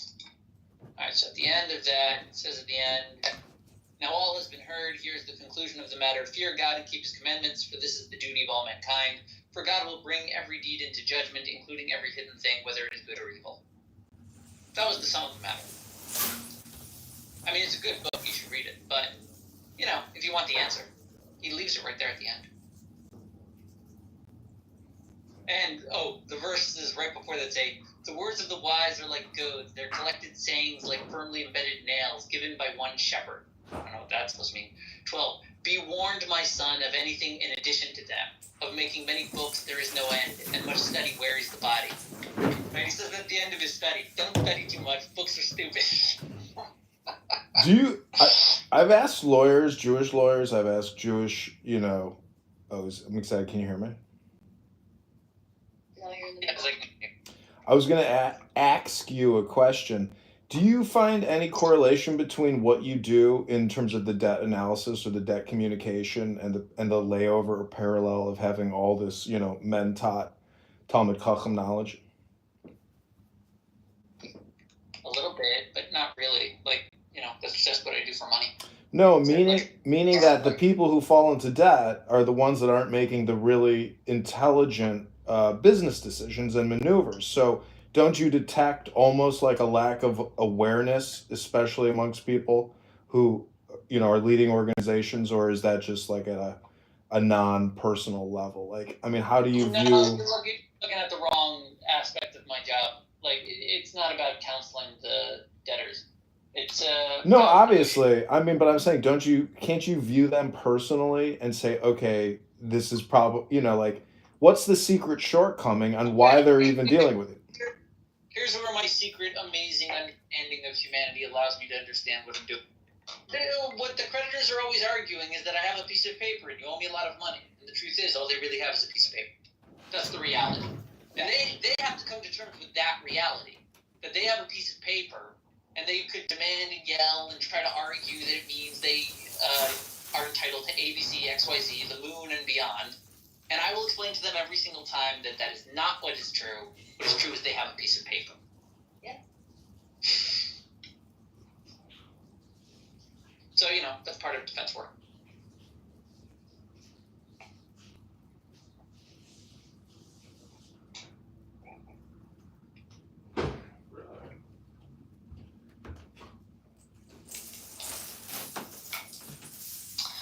Are you, how do I say, like a conflict lawyer or the ones that go to trial? Well, I did have an impromptu trial today, but I wasn't prepared for that. It wasn't a trial, it was just a statement. But how do they call these type of lawyers? Trial lawyers? Trial lawyers. No, I don't know, but it's another word. Litigators? Arbitrator? Mediators, yes. Simon, come up! Jesus Christ, Simon is really retarded. Mixed, I got one more interesting question for you. Have you ever looked into the historical legacy of lawyers throughout the thousands of years, or in what were lawyers like in the 1400s, 1500s, 1600s, 1700s? Because there's a progression of information and practice, but obviously it's all compressed now, but it is so extensive. I mean, I guess Western judicial history, but all the other, I'm just saying, I guess, you are essentially an extension of every lawyer who has ever lived now, if you, even had more knowledge, but I mean, have you ever pondered that? Not as much as I'd like to. Probably will look into different lawyers from different ages more later. Mostly I focus, part of law is being familiar with the region. My region is New York. I know New York well. I'm licensed in New York. I'm supposed to know. I know a bit of their legal heritage. But again, not as much as I'd like. I mean, I have a book on the Common Council from New York in like 1850. It's like $1,000 rare book. And it's an instruction manual for the city and for the council and, for the leaders of that city. So, I mean, we have these mega cities and these massive bureaucracies or governments which are never going to dissolve. So how do we, if we're so far into debt at the municipal level, I mean, what kind of restructuring or changes are needed, and what are the common sense approaches? I mean, the natural consequence would be an inflation of power at either the federal government or the Federal Reserve level. Because I think the Cato Institute has an entire catalog on if we wanted to make the government efficient again, this is where you start. A through Z, basically. That's amazing. See, the whole thing comes down to state constitutional conventions and getting rid of these pensions, these unassumed liabilities that are going to plague the next 30 years. Like, we've got to get at the state constitutional level and end the prohibition of taxpayers being on the hook for these pensions, because essentially it's austerity, and we have to do it legally through the state constitutional convention. Do you read books?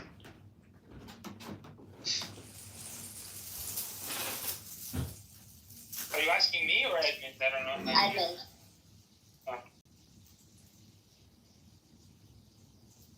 Not you, Simon. I know you read the Bible every day. And I have to ask, do you accept Jesus as your Lord and Savior? Yes, just like you do too, sir. Oh no, the argument's gone. I don't know how to argue if someone says yes. Oh no. You could ask them what they think the Trinity is, then you'll probably walk away convinced they're both heretics. I don't know if that was some pun intended. I don't know. I think there's only a few factions of Christianity that believe in the Trinity, not all of them. It's wild. Like that, you guys believe in the Trinity, not as Jesus, but essentially you get the gist of what we think the Trinity is and how we That's right. You know what the Trinity really is, Anne? It's the word try. It's the word try. It's not as in mathematics, but try. Try something new. Try something now. Try. And the problem is, a lot of people rage quit. And I myself am guilty of rage quitting, in the real world. And not just on this app. On this app, it's immaterial. In the real world, it has financial consequences. So the problem technically is most people on this app are rage road drivers. They're doing road rage all the time on this app. And they're really not gaining any knowledge or wisdom or any type of refinement to the next level. And, I just believe that it's a unique opportunity to help people. All communication is hypnosis. Essentially, yes. And so it depends on what you're saying and what you're listening to. It's important to be selective, to be discerning, to be discriminating in terms of what you're listening to. It's an opinion. All I'm going to say is that to the title of the room, Randy's a rage quitter. That's all I'm saying. Yeah. Okay, so, and in answer to your question, I would say that the concept itself of having three different lenses to apply in consideration of God is not a crazy notion. I would say pretty firmly adding Father and Son into that list is a pretty clear anthropomorphic failure. That's a projection of a human to want it to be a father and a son, and that's got a whole bunch of baggage. I would say that the Jews have something similar, but it doesn't have any human corollaries. Each one is an abstract concept. but in their like Sphirot in the Kabbalah, the 10 different like aspects of God, each one, if you look at it within its own Sephiroth or whatever. Sphirot. But each one, I think like sort of philosophically, the way to think of each one is a different theological landscape of God discussion, right? What if we think of God as the Ein Sof, nothing at all, or the Sod, the foundation of all, or Keturah, the Gvura, the Malchus he has over everything that was created, right? Each one is a truth about God, but a different framework to discuss him. So I'm okay with that as a concept. I haven't studied Kabbalah, so I'm talking a little bit out my ass, but I do understand the notion of like, you could have 3 different lenses to consider the same notion. But I would think pretty firmly, if you're putting like animals or humans into those lenses, you're really missing the point about idolatry. But even the Sephiroth have got a masculine and a feminine energy, and you have the one, I don't know if it's the right side or the, I think the left side is representing all the maternal stuff on the feminine side, and the ones in a row on the right side, those are representing the father. And I don't know if that's what you're referring to. No. Father and son would be anthropomorphic. Female and male is not strictly anthropomorphic when it comes to the Hebrew language. As you know, everything has to be gendered. So it's male or female. God is just gendered male. And some of the names of God, some of the prisms of consideration about the true singular idea, the one true God, some of those notions have words that are literally feminine. Hold on. Is Mitzel, what about the Shekhinah? The Shekhinah in what's the Shekhinah? Are you visiting me? I have heard in Kabbalah there is something called the Shekhinah. I think you'd have to ask Andrew Meyer. But Mixed, so do you? Whatever, go on. Mixed, so help me understand. So the Jews, like, they say God is God. I'm like, well, who is God to you? And all I know is that you guys believe that God comes from the bloodline of David, right? No. Okay. That's not Wait, hold that's on. the Messiah. So I'm asking because, like, if I ask, like, I get a different answer, which I'm sure Okay. that you talk to and get different answers from Christians too. So that's Okay, I'll try to be clear. The Jews believe in one true creator deity outside of the physical universe that created everything. And that one thing is not physical, has no limits, it's simple, it's perfect, it has absolute knowledge of everything that has ever occurred and will ever occur, and it makes everything that is eternally. That's what it does. And it talks to us sometimes. That's sort of like the Jewish claim. Now, it doesn't become a man. There is a lot of Christian thought that mixes the idea of Christ with God, where Christ comes from anointed, and it means an anointed, like, leader of the Jews, specifically a king that leads them in sovereignty in the land of Israel and rebuilding of the temple in proper worship under the 5 books of Moses. Right, so that's like the Jewish perspective, is that God is never a man, but there is a special man coming. Right, at some point, think of it sort of like simplistically. Superman! The Jews really think that God picked them to make sure this story was done and these laws were followed in this land. If they think that. And they know that the way to do that is with a temple, and they have to have a king, and they have to have a Sanhedrin, and all these different things. Then, whenever such a thing is accomplished, necessarily, like legalistically, practically, there would be a king, some leader of all of the Jews. And the anointment process would be the acknowledgement. That day, there'll be a photograph, you'll see it in the Times. That will be the day of the Messiah coming. The argument from Jesus was a complicated argument based on the prophecy of the Messianic era, that the Jews would have total sovereignty in the land of Israel. And it mixed it with this protest movement of a beggar that, like, led a revolt as Rome was destroying the state, this sort of, like, burgeoning movement of sort of the beauty in death. the survival of the deaf. Because the state, like the Jews continued after, there was more story to tell.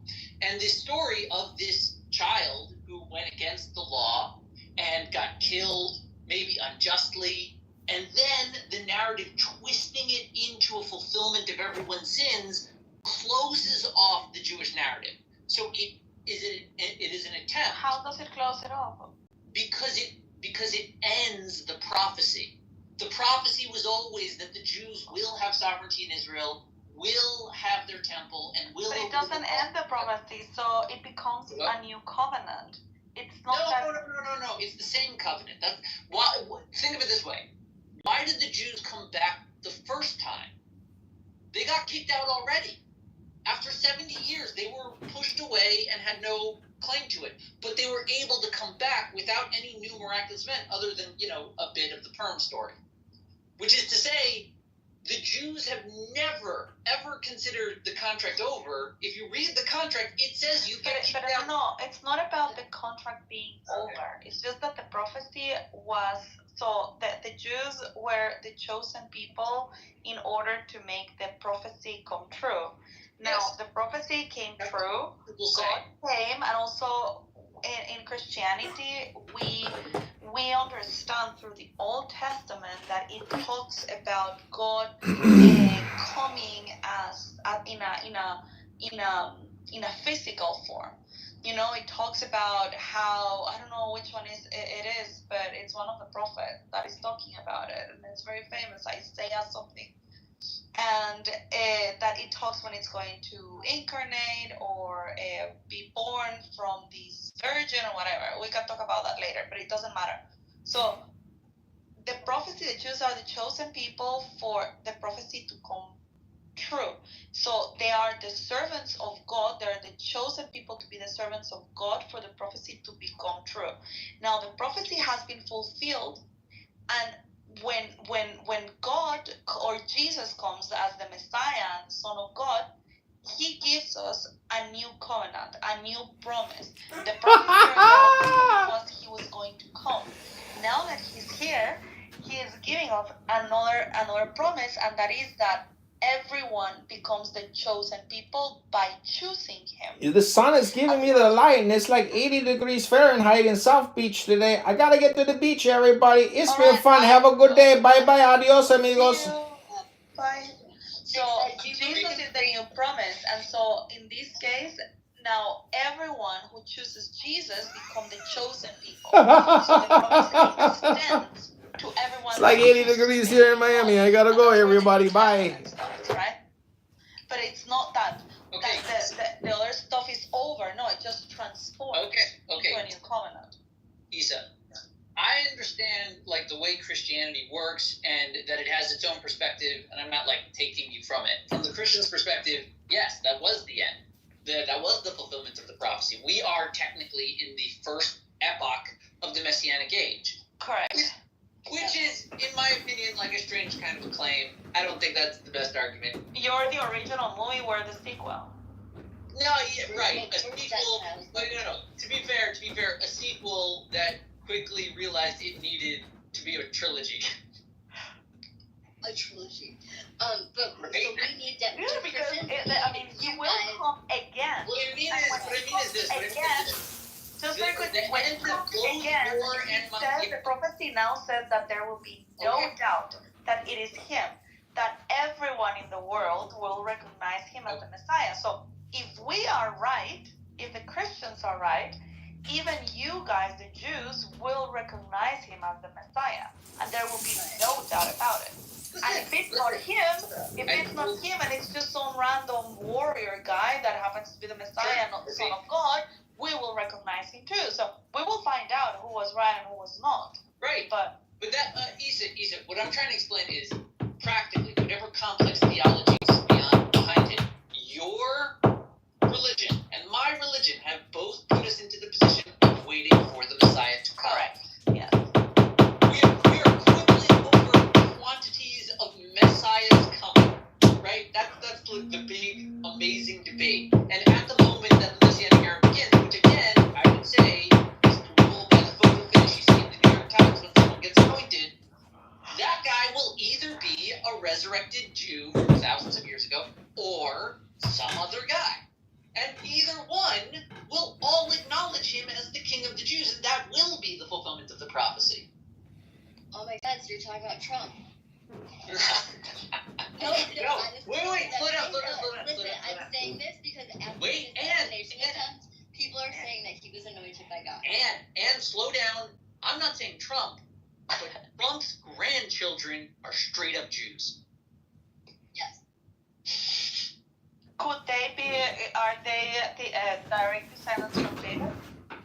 So wait, what are you saying? The throne is in the United States of America in the White House? Apparently, maybe after all, the Mormons were not wrong. And actually, Jesus was about to come back in the U.S. Listen, those children have a mother who came from Donald Trump and converted fully to Orthodox Judaism and is married to a full-blooded born Jew. Those kids are straight up Jews. So I'm not saying that Trump is anointed, but I'm not exactly excluding the possibility that his grandchildren could be anointed. But they would have to come from straight line from David. Do they? Well, that would mostly be like laying a charge. Like if Jared Kushner's family does have any kind of attachment, they could, if they want, try to make the argument.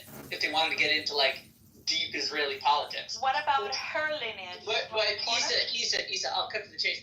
Far more likely, the true person that would gain power of leading the Jews in the land of Israel is going to be some rabbi or politician in the land of Israel, speaking Hebrew to the Jews, following the Torah, right?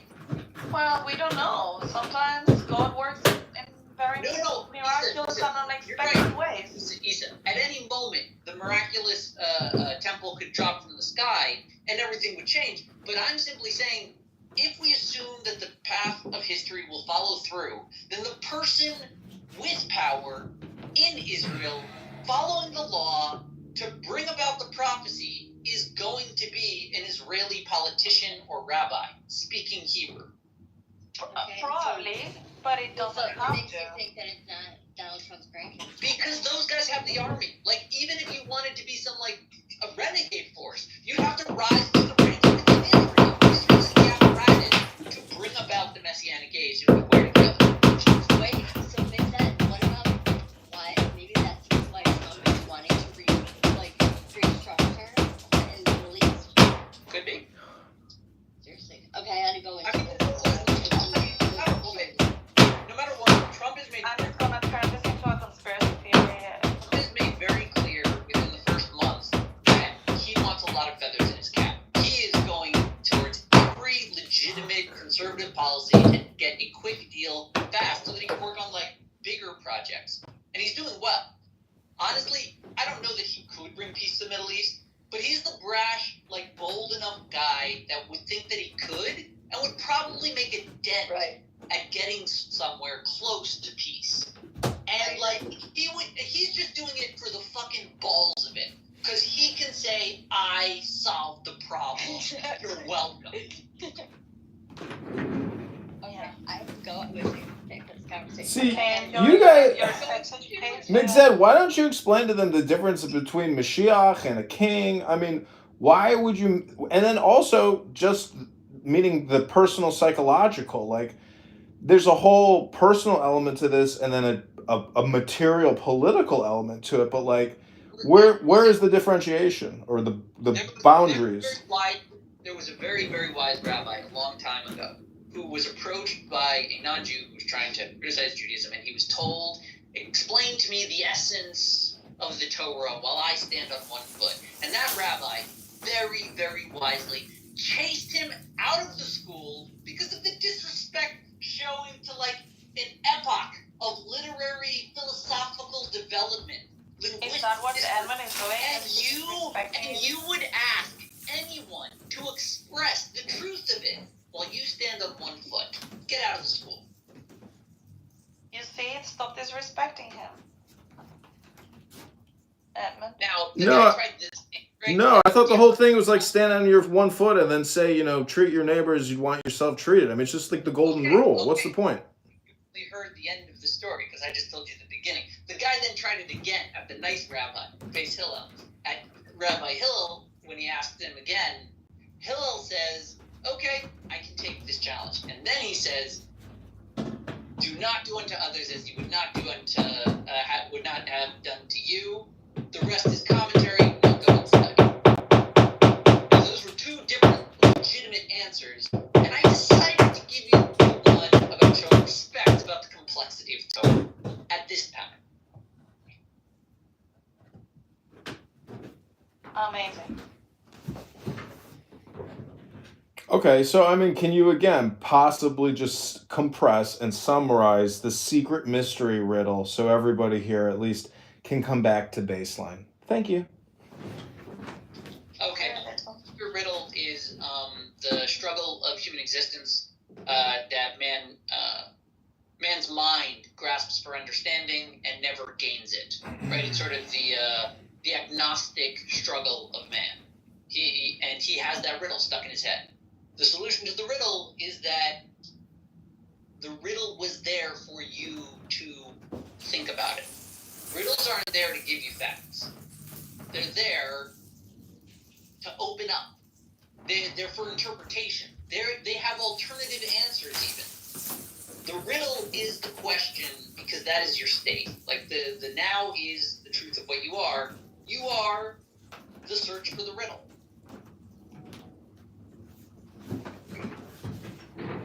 So you are essentially the answer, or you are the riddle, and the riddle is the answer.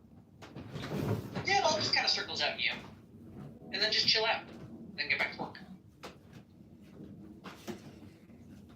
But that's how I see things. I don't look for answers anymore. But see, Isa, how can you believe that Jesus Christ is going to come back to the Mount of Olives and create a new world government? I mean, it's you, Isa.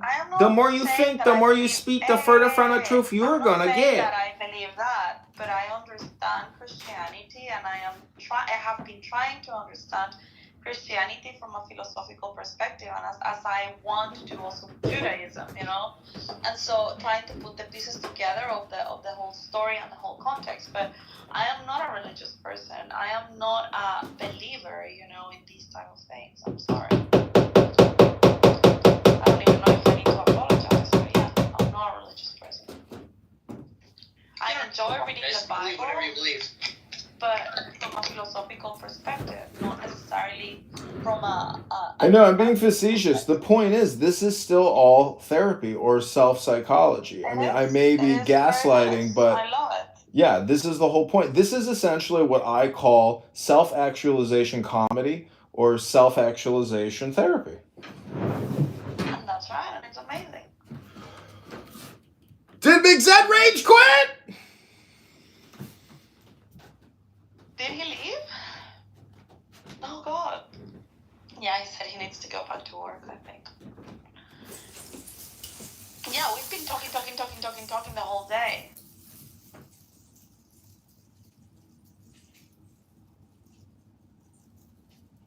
About nothing.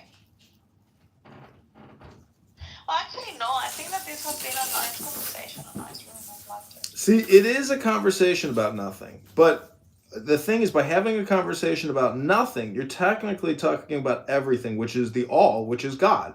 This is like Seinfeld. Clown House is like literally Seinfeld in a real-time social audio app. This is an app about, if you want to make it interesting, it's about nothing, because it's the most universal conversation. If everything is God, then the conversation is interesting. But, you know, if you go into a rage room, you know, and it's a very toxic environment, it's very taxing to the human brain or the listener. So it's much nicer to have a room about God, which is essentially talking about relaxation.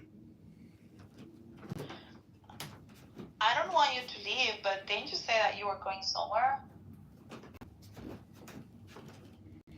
Yeah, I don't know. My friend hasn't texted me or called me. I don't know if he meant like an early lunch or late lunch, but, you know, I'm sitting here hanging some frames. He might. Who knows? I don't really care what he does. I mean, you know, if he doesn't call me by like 1 o'clock, maybe I'm going to go to the gym because I'm becoming a fatty minute by minute.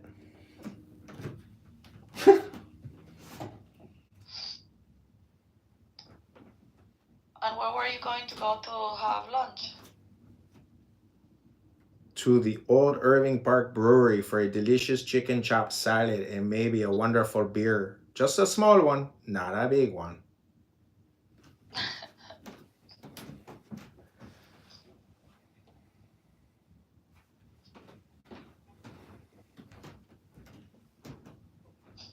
Anne also went to have his sex talk. Her sex talk, sorry, not his sex talk, her sex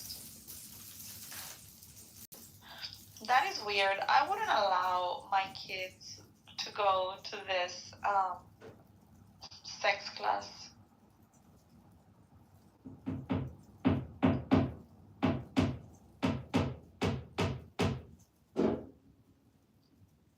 Especially in this day and age, when they have got this ideology. I agree. I mean, that's why Anne is a Democrat. She's not a Republican, and she's just, following the popularity of the times in her cool red hat, probably to try to get a husband or a boyfriend, which I think she did. So maybe that was her real objective. But if you're going to let your children essentially do ridiculous, stupid education, and you have the opportunity to opt out, but yet you allow it and permit it, you have to be careful about what your children are listening to. That's the whole point of having children is to create fences for them, because all these horrific pitfalls of communication. And that's why, I hope the room is helpful to some people. So they're more aware of the problem of communication. We don't have too many problems, but the communication problem is a major problem. Nobody is in control of it.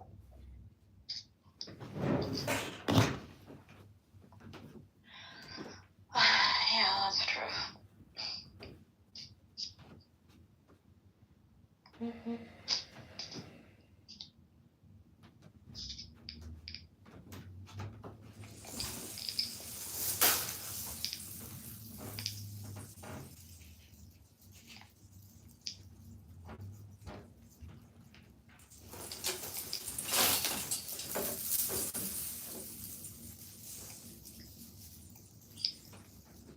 Y'all niggas haven't rage quit yet? No, we're here and we're queer.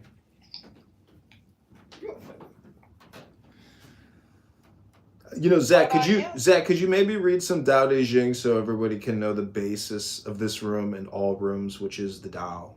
Thank you very little. The way that can be named is not the eternal way. The name that can be named is not the eternal name. Naming is the source. What is it? The way that can be named. Well, just chew on that for a minute.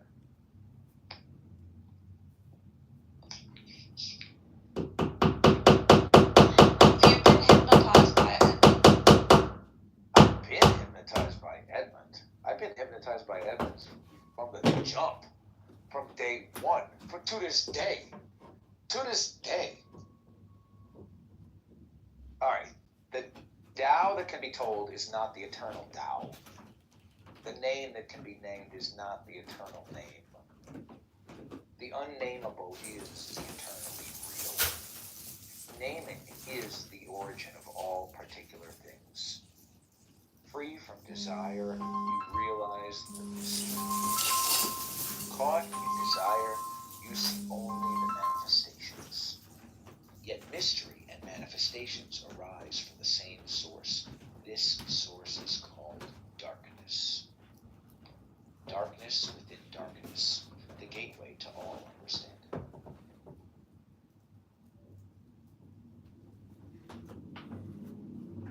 Zero is the incomprehensible number of truth, everywhere and nowhere. Conceptual nothingness, though more real than real, is beyond the limits of the human mind. Zero and nothingness are full of energy and intelligence. Are you reading from the Tao? Ken.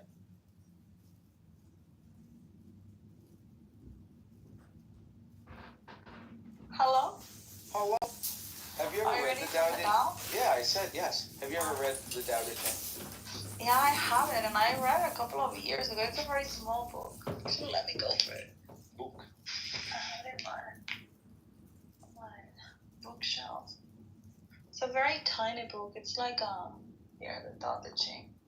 And it has just like very short. Oh, I have a mark. Size doesn't matter. It does matter. Yeah, there's a second G spot at the back. Mine has. You know about that, Abraham? 81 verses. Is that all? Yeah, I thought it was 84, maybe. I have 81. Oh, you got the fucking. And then I have notes.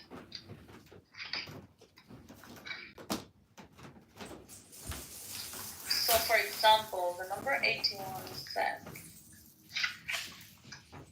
"True words aren't eloquent. Eloquent words aren't true. Wise men don't need to prove their point. Men who need to prove their point aren't wise. The master has no possessions. The more he does for others, the happier he is. The more he gives to others, the wealthier he is. The Tao nourishes by not forcing, by not dominating. The master leads." And then there is a commentary about it. It says, "The master has no possessions. His no possessions may include a house, a car, a computer, a room full of books, and an electric toothbrush. The more he does for others, the happier he is, because he is doing it for himself.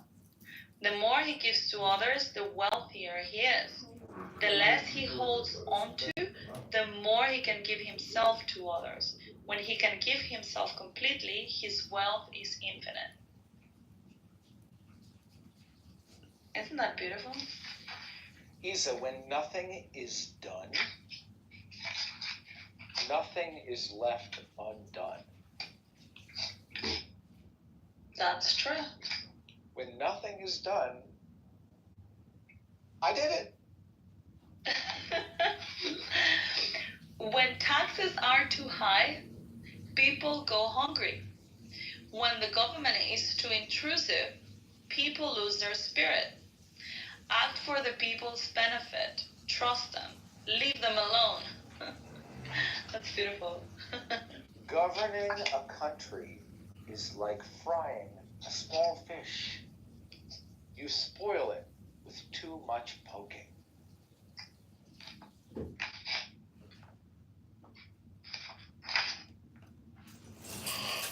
Without opening your door, you can open your heart to the world. Without looking out your window, you can see the essence of the Tao. The more you know, the less you understand.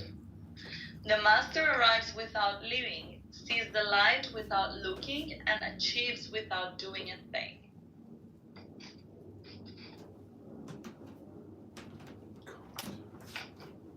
To talk little is natural. High winds do not last all morning. Heavy rain does not last all day. Why is this? Heaven and earth. If heaven and earth cannot make things eternal, how is it possible for man?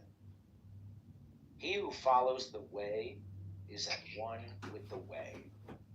He who is virtuous experiences virtue. He who loses the way feels lost. Fuck.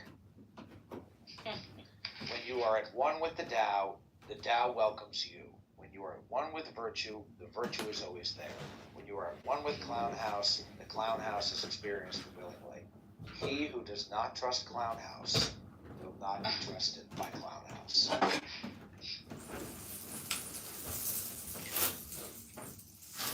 That's your book, Edmund, The Tao of Clown House.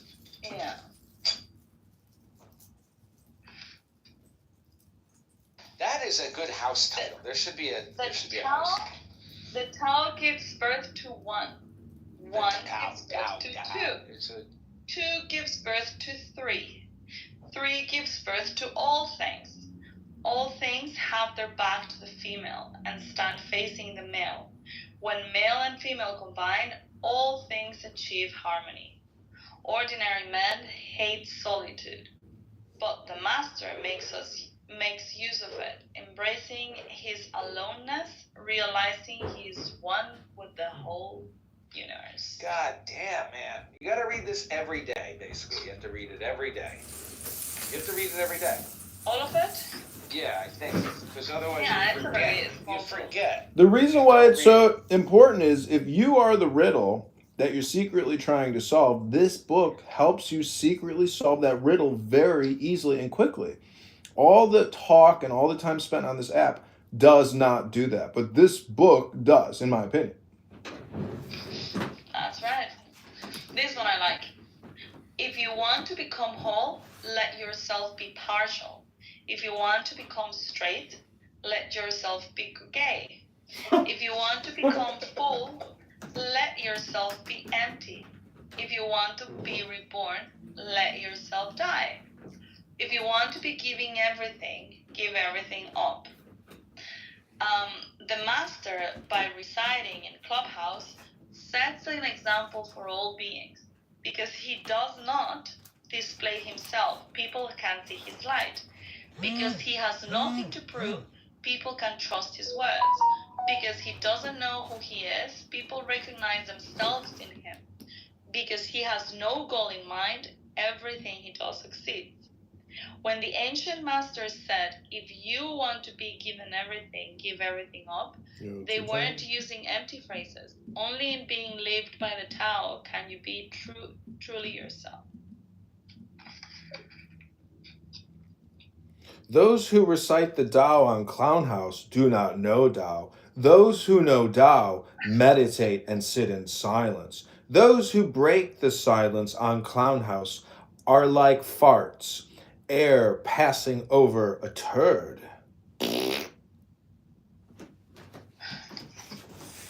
Oh, man. There's one, I can't find it right now. Do you know this one, Edmund?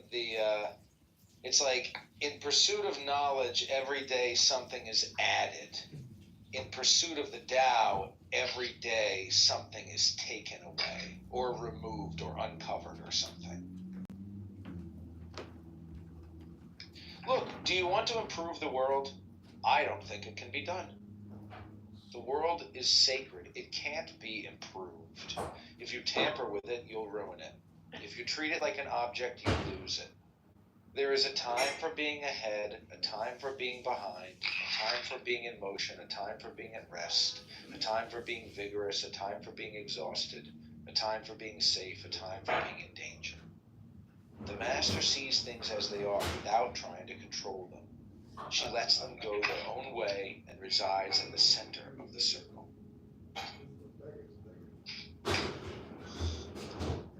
Fill your bowel to the brim, and it will spill.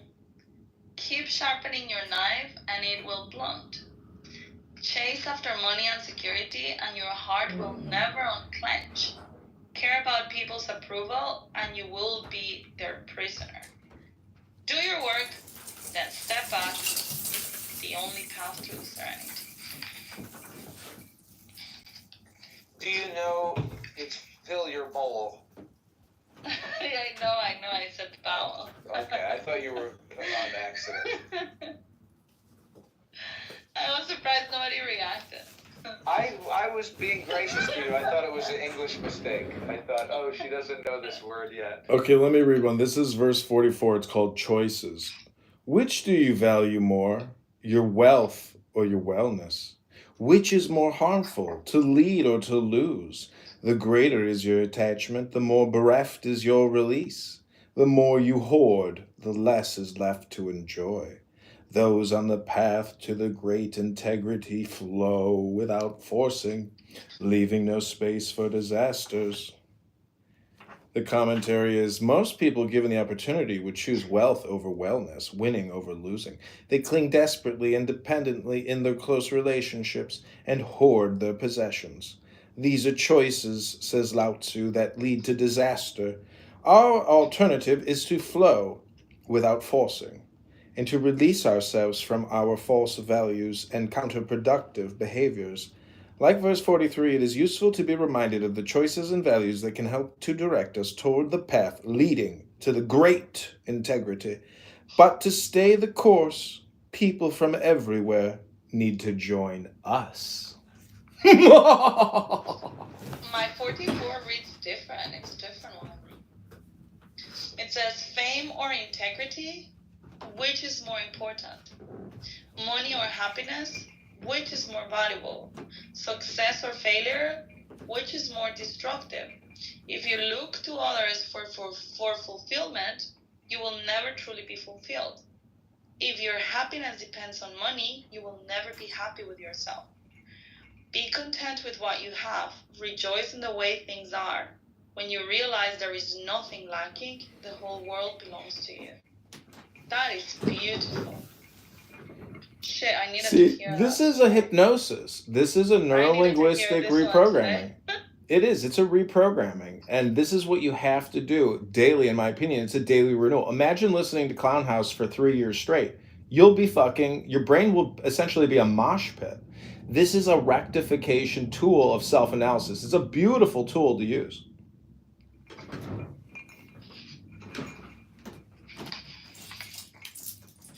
When Clubhouse is in harmony with the Tao, the factories make trucks and tractors. No, that doesn't sound.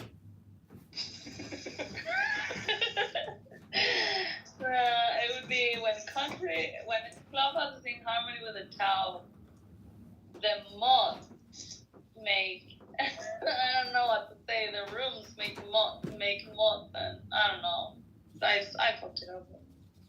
When a country goes counter to the Tao, warheads are stockpiled outside the cities. This one is not speaking to me right now. So one way to reset it is just to say, take the deepest breath of the day, hold it for 10 seconds, let it go, and then let the Tao flow. When a superior man hears of the Tao, when a superior man hears of the Tao, he immediately begins to embody it. When an average man hears of the Tao, he half believes it, half doubts it. When a foolish man hears of the Tao, he laughs out loud. If he didn't laugh, it wouldn't be the Tao. Thus it is said, the path into the light seems dark, the path forward seems to go back, the direct path seems long, true power seems weak, true purity seems tarnished, true steadfastness seems changeable, the greatest art seems unsophisticated, the greatest love seems indifferent, the greatest wisdom seems childish. Like John on Clubhouse. The Tao is nowhere to be found, yet it nourishes and completes all things. Yeah. I mean, that's amazing. This is the thing about the religious debates on Clown House, is that people say, God is this. We were just talking about this the other day. Like, I can't believe how many people talk about the Torah, the Quran, the Bible, and they don't know about the Tao. And all that the Tao says is basically, if you think you're right, you're wrong. You're wrong. Exactly. And as soon as you think you're right, you're wrong. Because whatever is controlling the universe cannot be named. It cannot be defined. And if it could be defined, it's like it wouldn't be cool. The thing that makes it so cool is that it's this huge energy that our puny human brain can't even fucking comprehend. And that's why the Tao is nice. It uses a lot of natural, the Taoist artists always would like paint a river or paint a mountain, because it's like you can't describe what it is. Look at the river, dummy. That's what it is. Look at the mountain. That's what it is. It doesn't really have any further description. No, what you're saying is the words aren't as good as the real thing. So, but that's also like saying, be here now. Be here now. Stop with your bullshit debate. Stop with your repetitions and your memory of fucking history hypnosis. No one gives a fuck anymore. Once you know about the Tao and Zen and being in the now, you realize that all these rooms, all these debates that go on for years and years and years, they will continue going on, which is essentially like jerking yourself off forever and never getting smart enough to either automate it or find somebody else to do it for you. Oh my god, this one is also very nice. If you want to shrink something, you must first allow it to expand. If you want to get rid of something, you must first allow it to flourish. If you want to take something, you must first allow it to be given. This is called the subtle perception of the way things are. The soft overcomes the hard, the slow overcomes the fast. Let your workings remain a mystery. Just show people the results.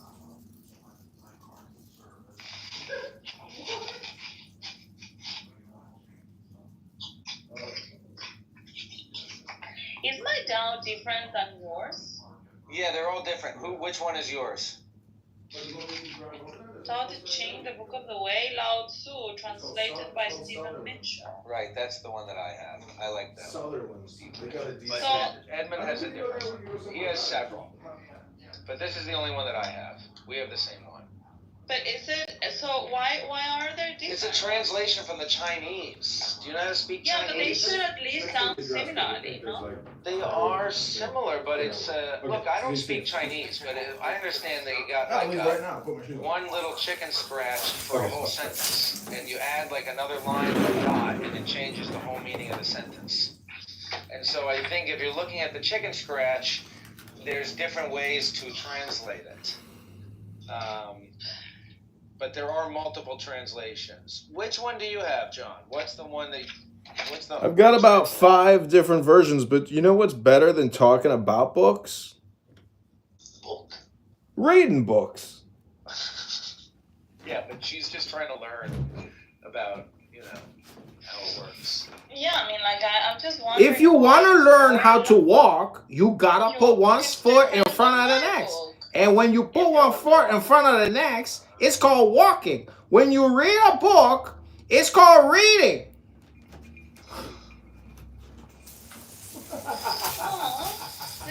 Look at the proverb that is at the beginning of my book. It says, it's like a dedication. It says, who can find a good woman?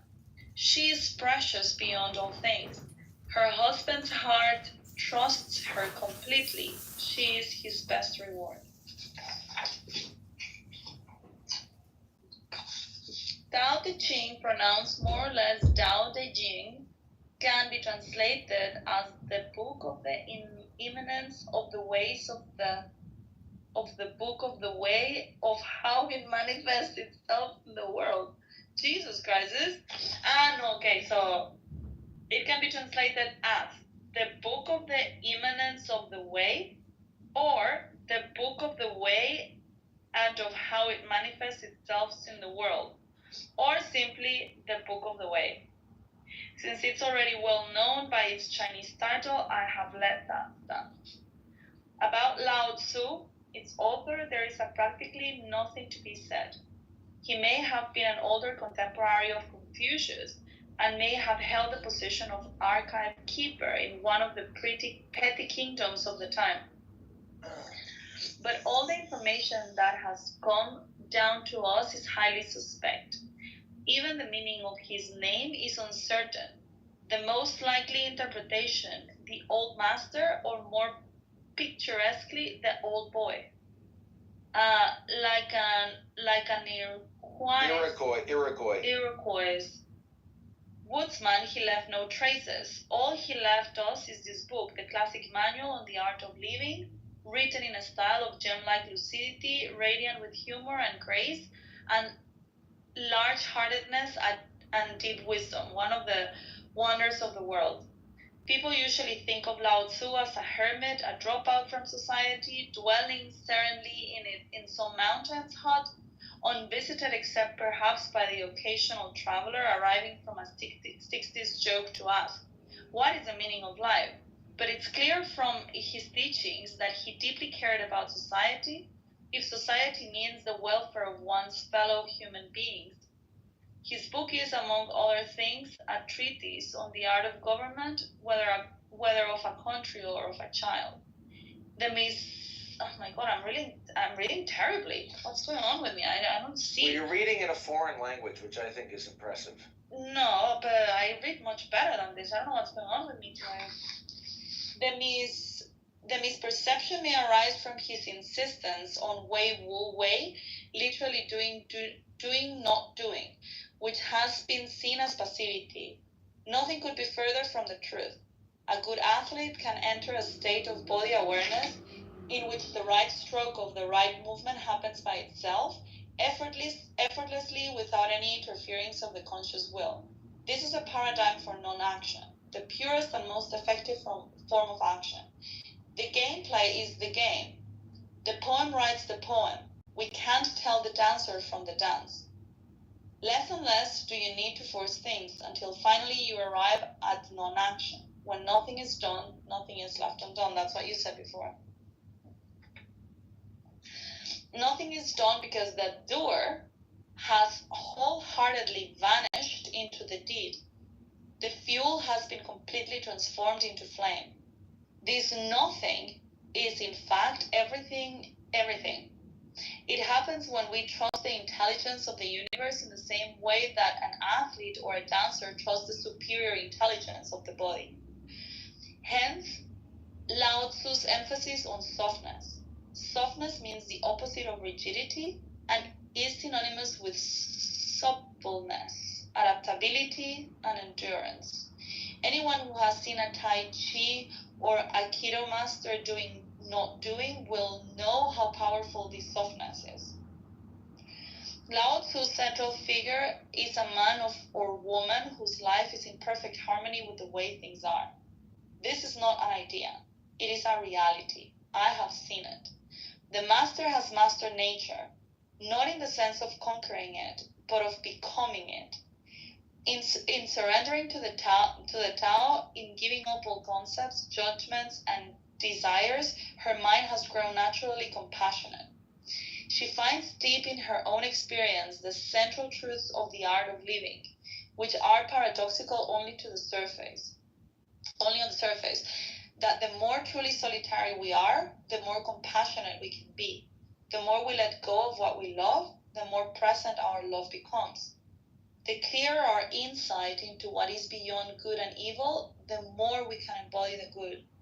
Until finally she is able to say in all humility, I am the Tao, the truth, the life. I really like that one last part of it. Shall I finish? It's just a little bit more. The teaching of the Tao Te Ching is moral in the deepest sense. Unencumbered by any concept of sin, the master doesn't see evil as a force to resist, but simply as an opaqueness, a state of self-absorption which is in disharmony with the universal process, so that, as with a dirty window, the light can shine through. This freedom from moral categories allows him his great compassion for the wicked and selfish. And there are 2 verses. Thus the master is available to all people and doesn't reject anyone. He is ready to use all situations and doesn't waste anything. This is called embodying the light. What is a good man but a bad man's teacher? What is a bad man but a good man's job? If you don't understand this, you will get lost, however intelligent you are. It is the great secret. The reader will notice that in the many passages where Lao Tzu describes the master, I have used the pronoun she, at least as often as he. The Chinese language doesn't make this kind of distinction. In English, we have to choose. But since we are all potentially the master, since the master is essentially us, I felt it would be untrue to present a male archetype as other versions have ironically done. Ironically, because all of the great world religions' teaching of Lao Tzu is by far the most female. Of course, you should feel free throughout the book to substitute he for she or vice versa. This is very welcome. As to method, I work from Paul Scouto's literal version, which provides English equivalents, often very quiet ones. Alongside each of the Chinese ideograms, I also consulted dozens of translations into English, German, and French, but the most essential preparation for my work was a 14 years long course of STEM training, which brought me face to face with Lao Tzu and his true disciples and hires, the early Chinese Zen masters. And the last paragraph says, with great poetry, the freest translation is sometimes the most faithful. We must try its effect as an English poem, Dr. Johnson said. That is the way to judge of the merit of a translation. I have often been fairly literal, or as literal as one can, with such a subtle kaleidoscopic book as the Tao Te Ching. But I have also prepared, expanded, contracted, interpreted, worked with the text, played with it until it became embodied in a language that felt genuine to me. If I haven't always translated Lao Tzu's words, my intention has always been to translate his mind. Okay, so maybe that's the reason why they sound different, because ultimately everyone gives them its own vibe, right?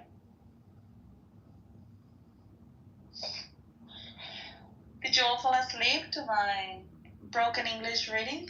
I'm arguing with my fucking stupid friend about Israel. Oh, amazing. So I was running into the void. I was appreciating listening to you. You were reading the beginning. You were reading for yourself. Yeah, that's true. Because reading out loud is a good way to learn things. That's what Edmund you were says. learning. Way woo way. Simon, what are you doing here again?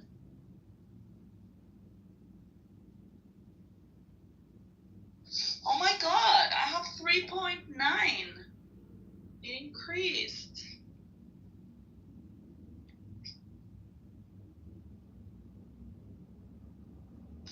$3.9K followers. I want to make it to 4. If you're not following me, people, please give me a follow so I can get to 4K. Join the house.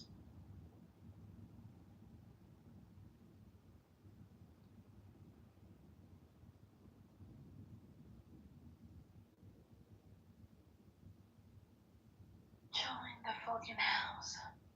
Is Edmund gone?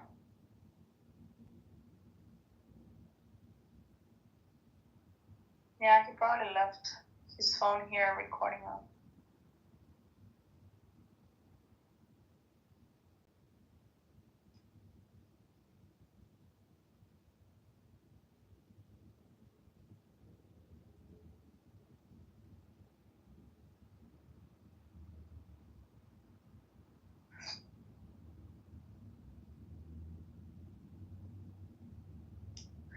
Simon, you missed my crush.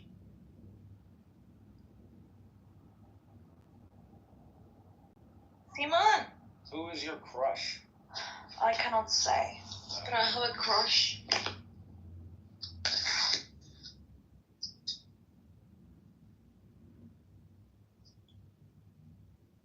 I have a crush on Clubhouse. Who doesn't?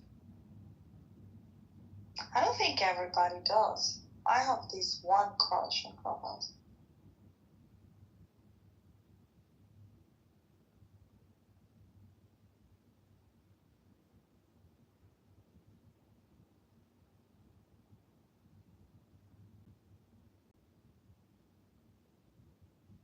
Well, I'm here, but I'm working on my stupid. I don't want it to become another Thomas situation, so I just gotta keep it to myself.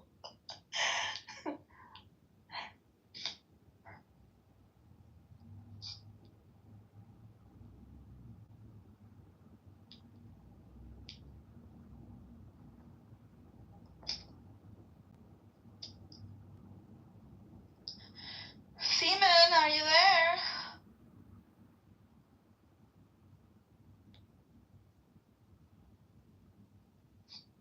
Even the audience got bored now, and they left.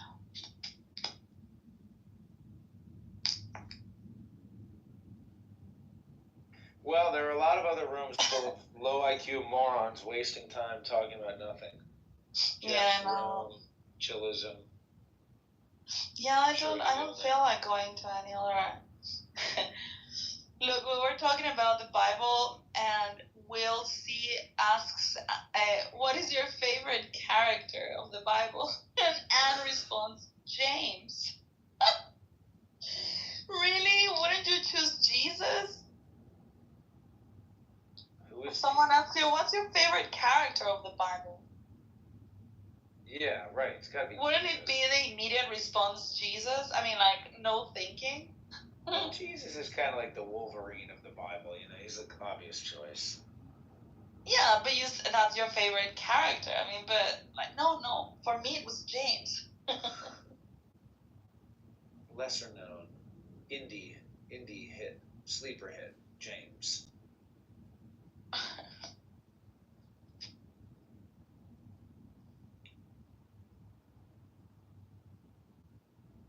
That is Jaime, Luisa. Actually, no. What is James in Spanish in the Bible? John is Juan. James? No, James is it's not Jaime. I mean, Jaime is a translation from James. But in Spanish, James is not Jaime. It's oh my god, I have to ask ChatGPT because I don't know who James is in Spanish. ChatGPT, come to me. Ouch. Shit. When talking about the Bible, James in the Spanish translation is who?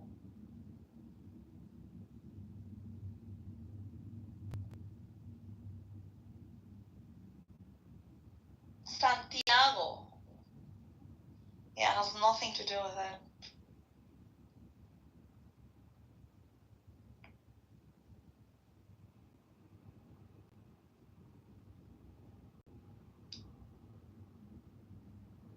Santiago. That is James.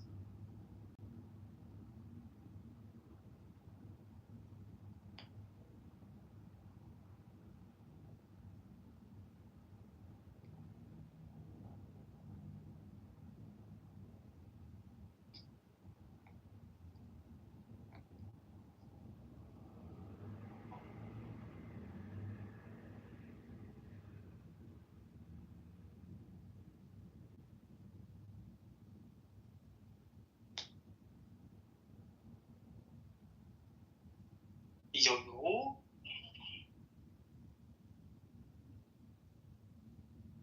Mm-hmm. I'm just watching a video of Gaza. Oh, poor Gaza. No. What they're gonna do with Gaza? How they're gonna turn it in Trump Gaza? Oh, the Trump Gaza video? Oh, you have seen it? I have seen of it. I haven't seen the video.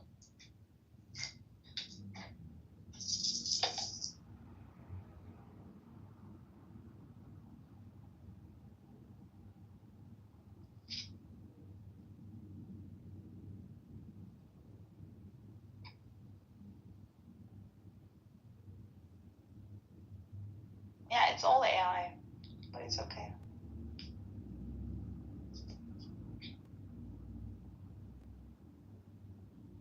Hello? Hello. I blocked Jazzy. I Did I tell you that? so much. Huh? I finally blocked Jazzy. Oh, did you? Why? Because she is mean to me. And she hates Jews. She's not very nice to me. She hates the Jews too? Yeah, she hates Jews. I didn't know that side of Jazzy. She's come to hate Jews since the October 7th. She's like a fresh, new... Who has influenced her? I don't know. Clubhouse, probably TikTok and shit. Seeing all the rubble. All the rubble.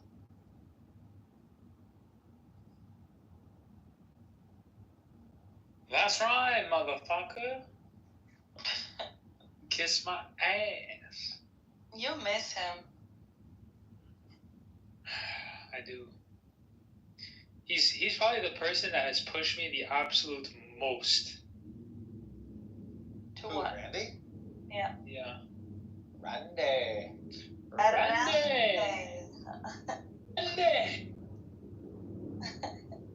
What do you mean he's pushed you? In terms of like trying to get me to articulate my positions. But that's good. Him and Diego. Oh yeah, I loved it. I have zero complaints. And I think that you do it well. Sometimes you get a little bit stuck, like I don't know, but well, you I'm do it retarded. very What well. do you expect? Huh? I'm a retard. What do you expect? But for a retard, you're actually very good at it. Yeah, that's okay. So honestly, when I hear okay, if I'm being honest, when I was in the classes at the Ayn Rand Institute, I felt like a fucking donkey. Like I was like, these people articulate these ideas insanely well. Like I honestly, in my head, I'm thinking if I could articulate these ideas this well, I would legit start a YouTube channel on just this because I know I'd go so far. Like there were some people that are really fucking good. And there's this one Israeli kid. He was a bit autistic, but he was fucking really good at explaining the concept. Yeah, that is one of the things about objectivists, that it teaches you to argue very well with reason. That's right. It's just because like it tells you to like look at all the other positions. So it's like there's nothing, like there's literally nothing, maybe not literally nothing, but I've heard so many positions: Christo-fascists, Marxists, Marxist-Leninists, Fabians, conservatives, liberals, Democrats, leftists, neo-Nazis. Like I've heard so many positions, and then you have to look at like the principles guiding these things. Then you have to go into religions, Judaism, Christianity, Hinduism, Islam, all this shit. What is the conclusion? Well, you have to kind of summarize it into principles, right? So like for example, communism, fascism, socialism all have like the underlying principle of collectivism. Like the idea that the individual doesn't matter, like, you know, your life doesn't matter, it's the collective that yeah, is the individualism ultimate. Is evil because it's selfish. Collectivism is evil. No, but yeah. I see what you're saying. Yes. Individualism is the idea that your life matters is a foreign, is foreign and is an evil. Which concept. is really the main distinction, right? And they don't actually understand the inversion of these ideas, because when you promote individual rights and you promote individualism, what you're doing is that you're leaving people on their own, and by doing that, you're pushing them into collaboration with others. So people know that they cannot do things on their own, but you're going to push them into a proactive, voluntary collaboration and be more participating in their societies, in their families, because they know they need others in order to succeed. That's right. But when you push collectivism, actually what you do is that you disconnect the individual from their personal responsibility and therefore from the surroundings, because you make them so reliant on the state and so reliant on others that they forget that they have an actual responsibility towards the others. They just get all their needs met, and they're not forced into finding their own way, so their muscle doesn't evolve, and so they become disconnected from everything else because everything is given to them. That's right. So collaboration, but given in the end to them. So they are just in receiving mode and not feeling in responsibility mode. So actually it's an inversion. When you promote individualism, you actually actually do more for society than when you promote collectivism. You disconnect people through collectivism. And that's just the way people evaluate, like, when it comes to helping people, or like how, like, what the role of government should be. So they evaluate, oh, like, there's a poor person, therefore let's all help this poor person so we can all be lifted up, right? That's the evaluation, how that manifests politically. Now, morally, like, there's a massive disconnect, because these people, their evaluation is always, like Randy said, the other, right? Like I have to live for my neighbor. So anything, and then how that manifests, how that moral position or evaluation manifests politically is exactly the collectivism that we're talking about. Yeah. And I do agree that in Christianity there is, I mean, in a Christian world is where you find more compatibility with the concepts of with individual rights, etc. But it is not because of Christianity. It is simply that Christianity has allowed, I mean, a secular Christian society has allowed for it. But it's also the same with Judaism. The only religion that does not allow for it is Islam. That's right. So when Randy says that because of Christianity is that we have these values, I mean, like, I don't buy that argument. Well, I mean, it's obviously not through Christianity. It's because of Greece. Yeah, Christianity is the influence of Greek philosophy. Plato. Yeah. Yeah. And ultimately, I mean, so what we have in the West is a blend of Greek philosophy, Roman law, and Christianity. But Christianity is just like a redefined Greek philosophy. That's right. I think. I mean, I don't know. I wouldn't go that far, but like, honestly, there's a book called. I just got the PDF. It's called Creating Christ, and then Creating Christ: How Roman Emperors Invented Christianity. And if anything, I would say, well, if we're talking about the principles, we would be referring to the Ten Commandments. And that is not coming from Christ, that is coming from Moses. And Moses is Jewish law. Apparently, I don't know if this is true or not, I have to like ChatGPT this or something, but apparently there was nothing in the New Testament that wasn't already known throughout the world. So like there was no like new information that wasn't actually relevant at the time. Yeah, I think that the knowledge or the wisdom, of Christianity comes from Judaism, from the Old Testament.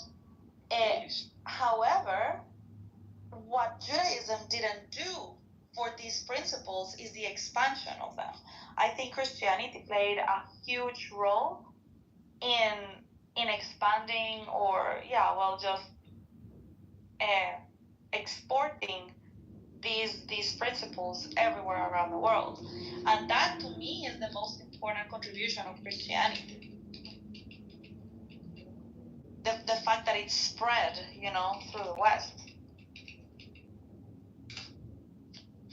And it was, let's say, it was like the DHL of Greek principles. It was the transport of Greek philosophy. And that is something that no other religion has done. Well, Muslims are doing it now, but they're spreading the wrong principles. You picked the worst shipping company. Oh, who is this? Right. What was the FedEx? Oh my God, Myers there. Issa was asking about you. A little.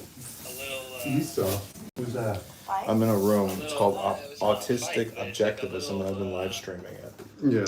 But What's I'm like gonna that shut it bougie all down word now. for like sparring? I don't know. Because Boxing why does it hurt if you go on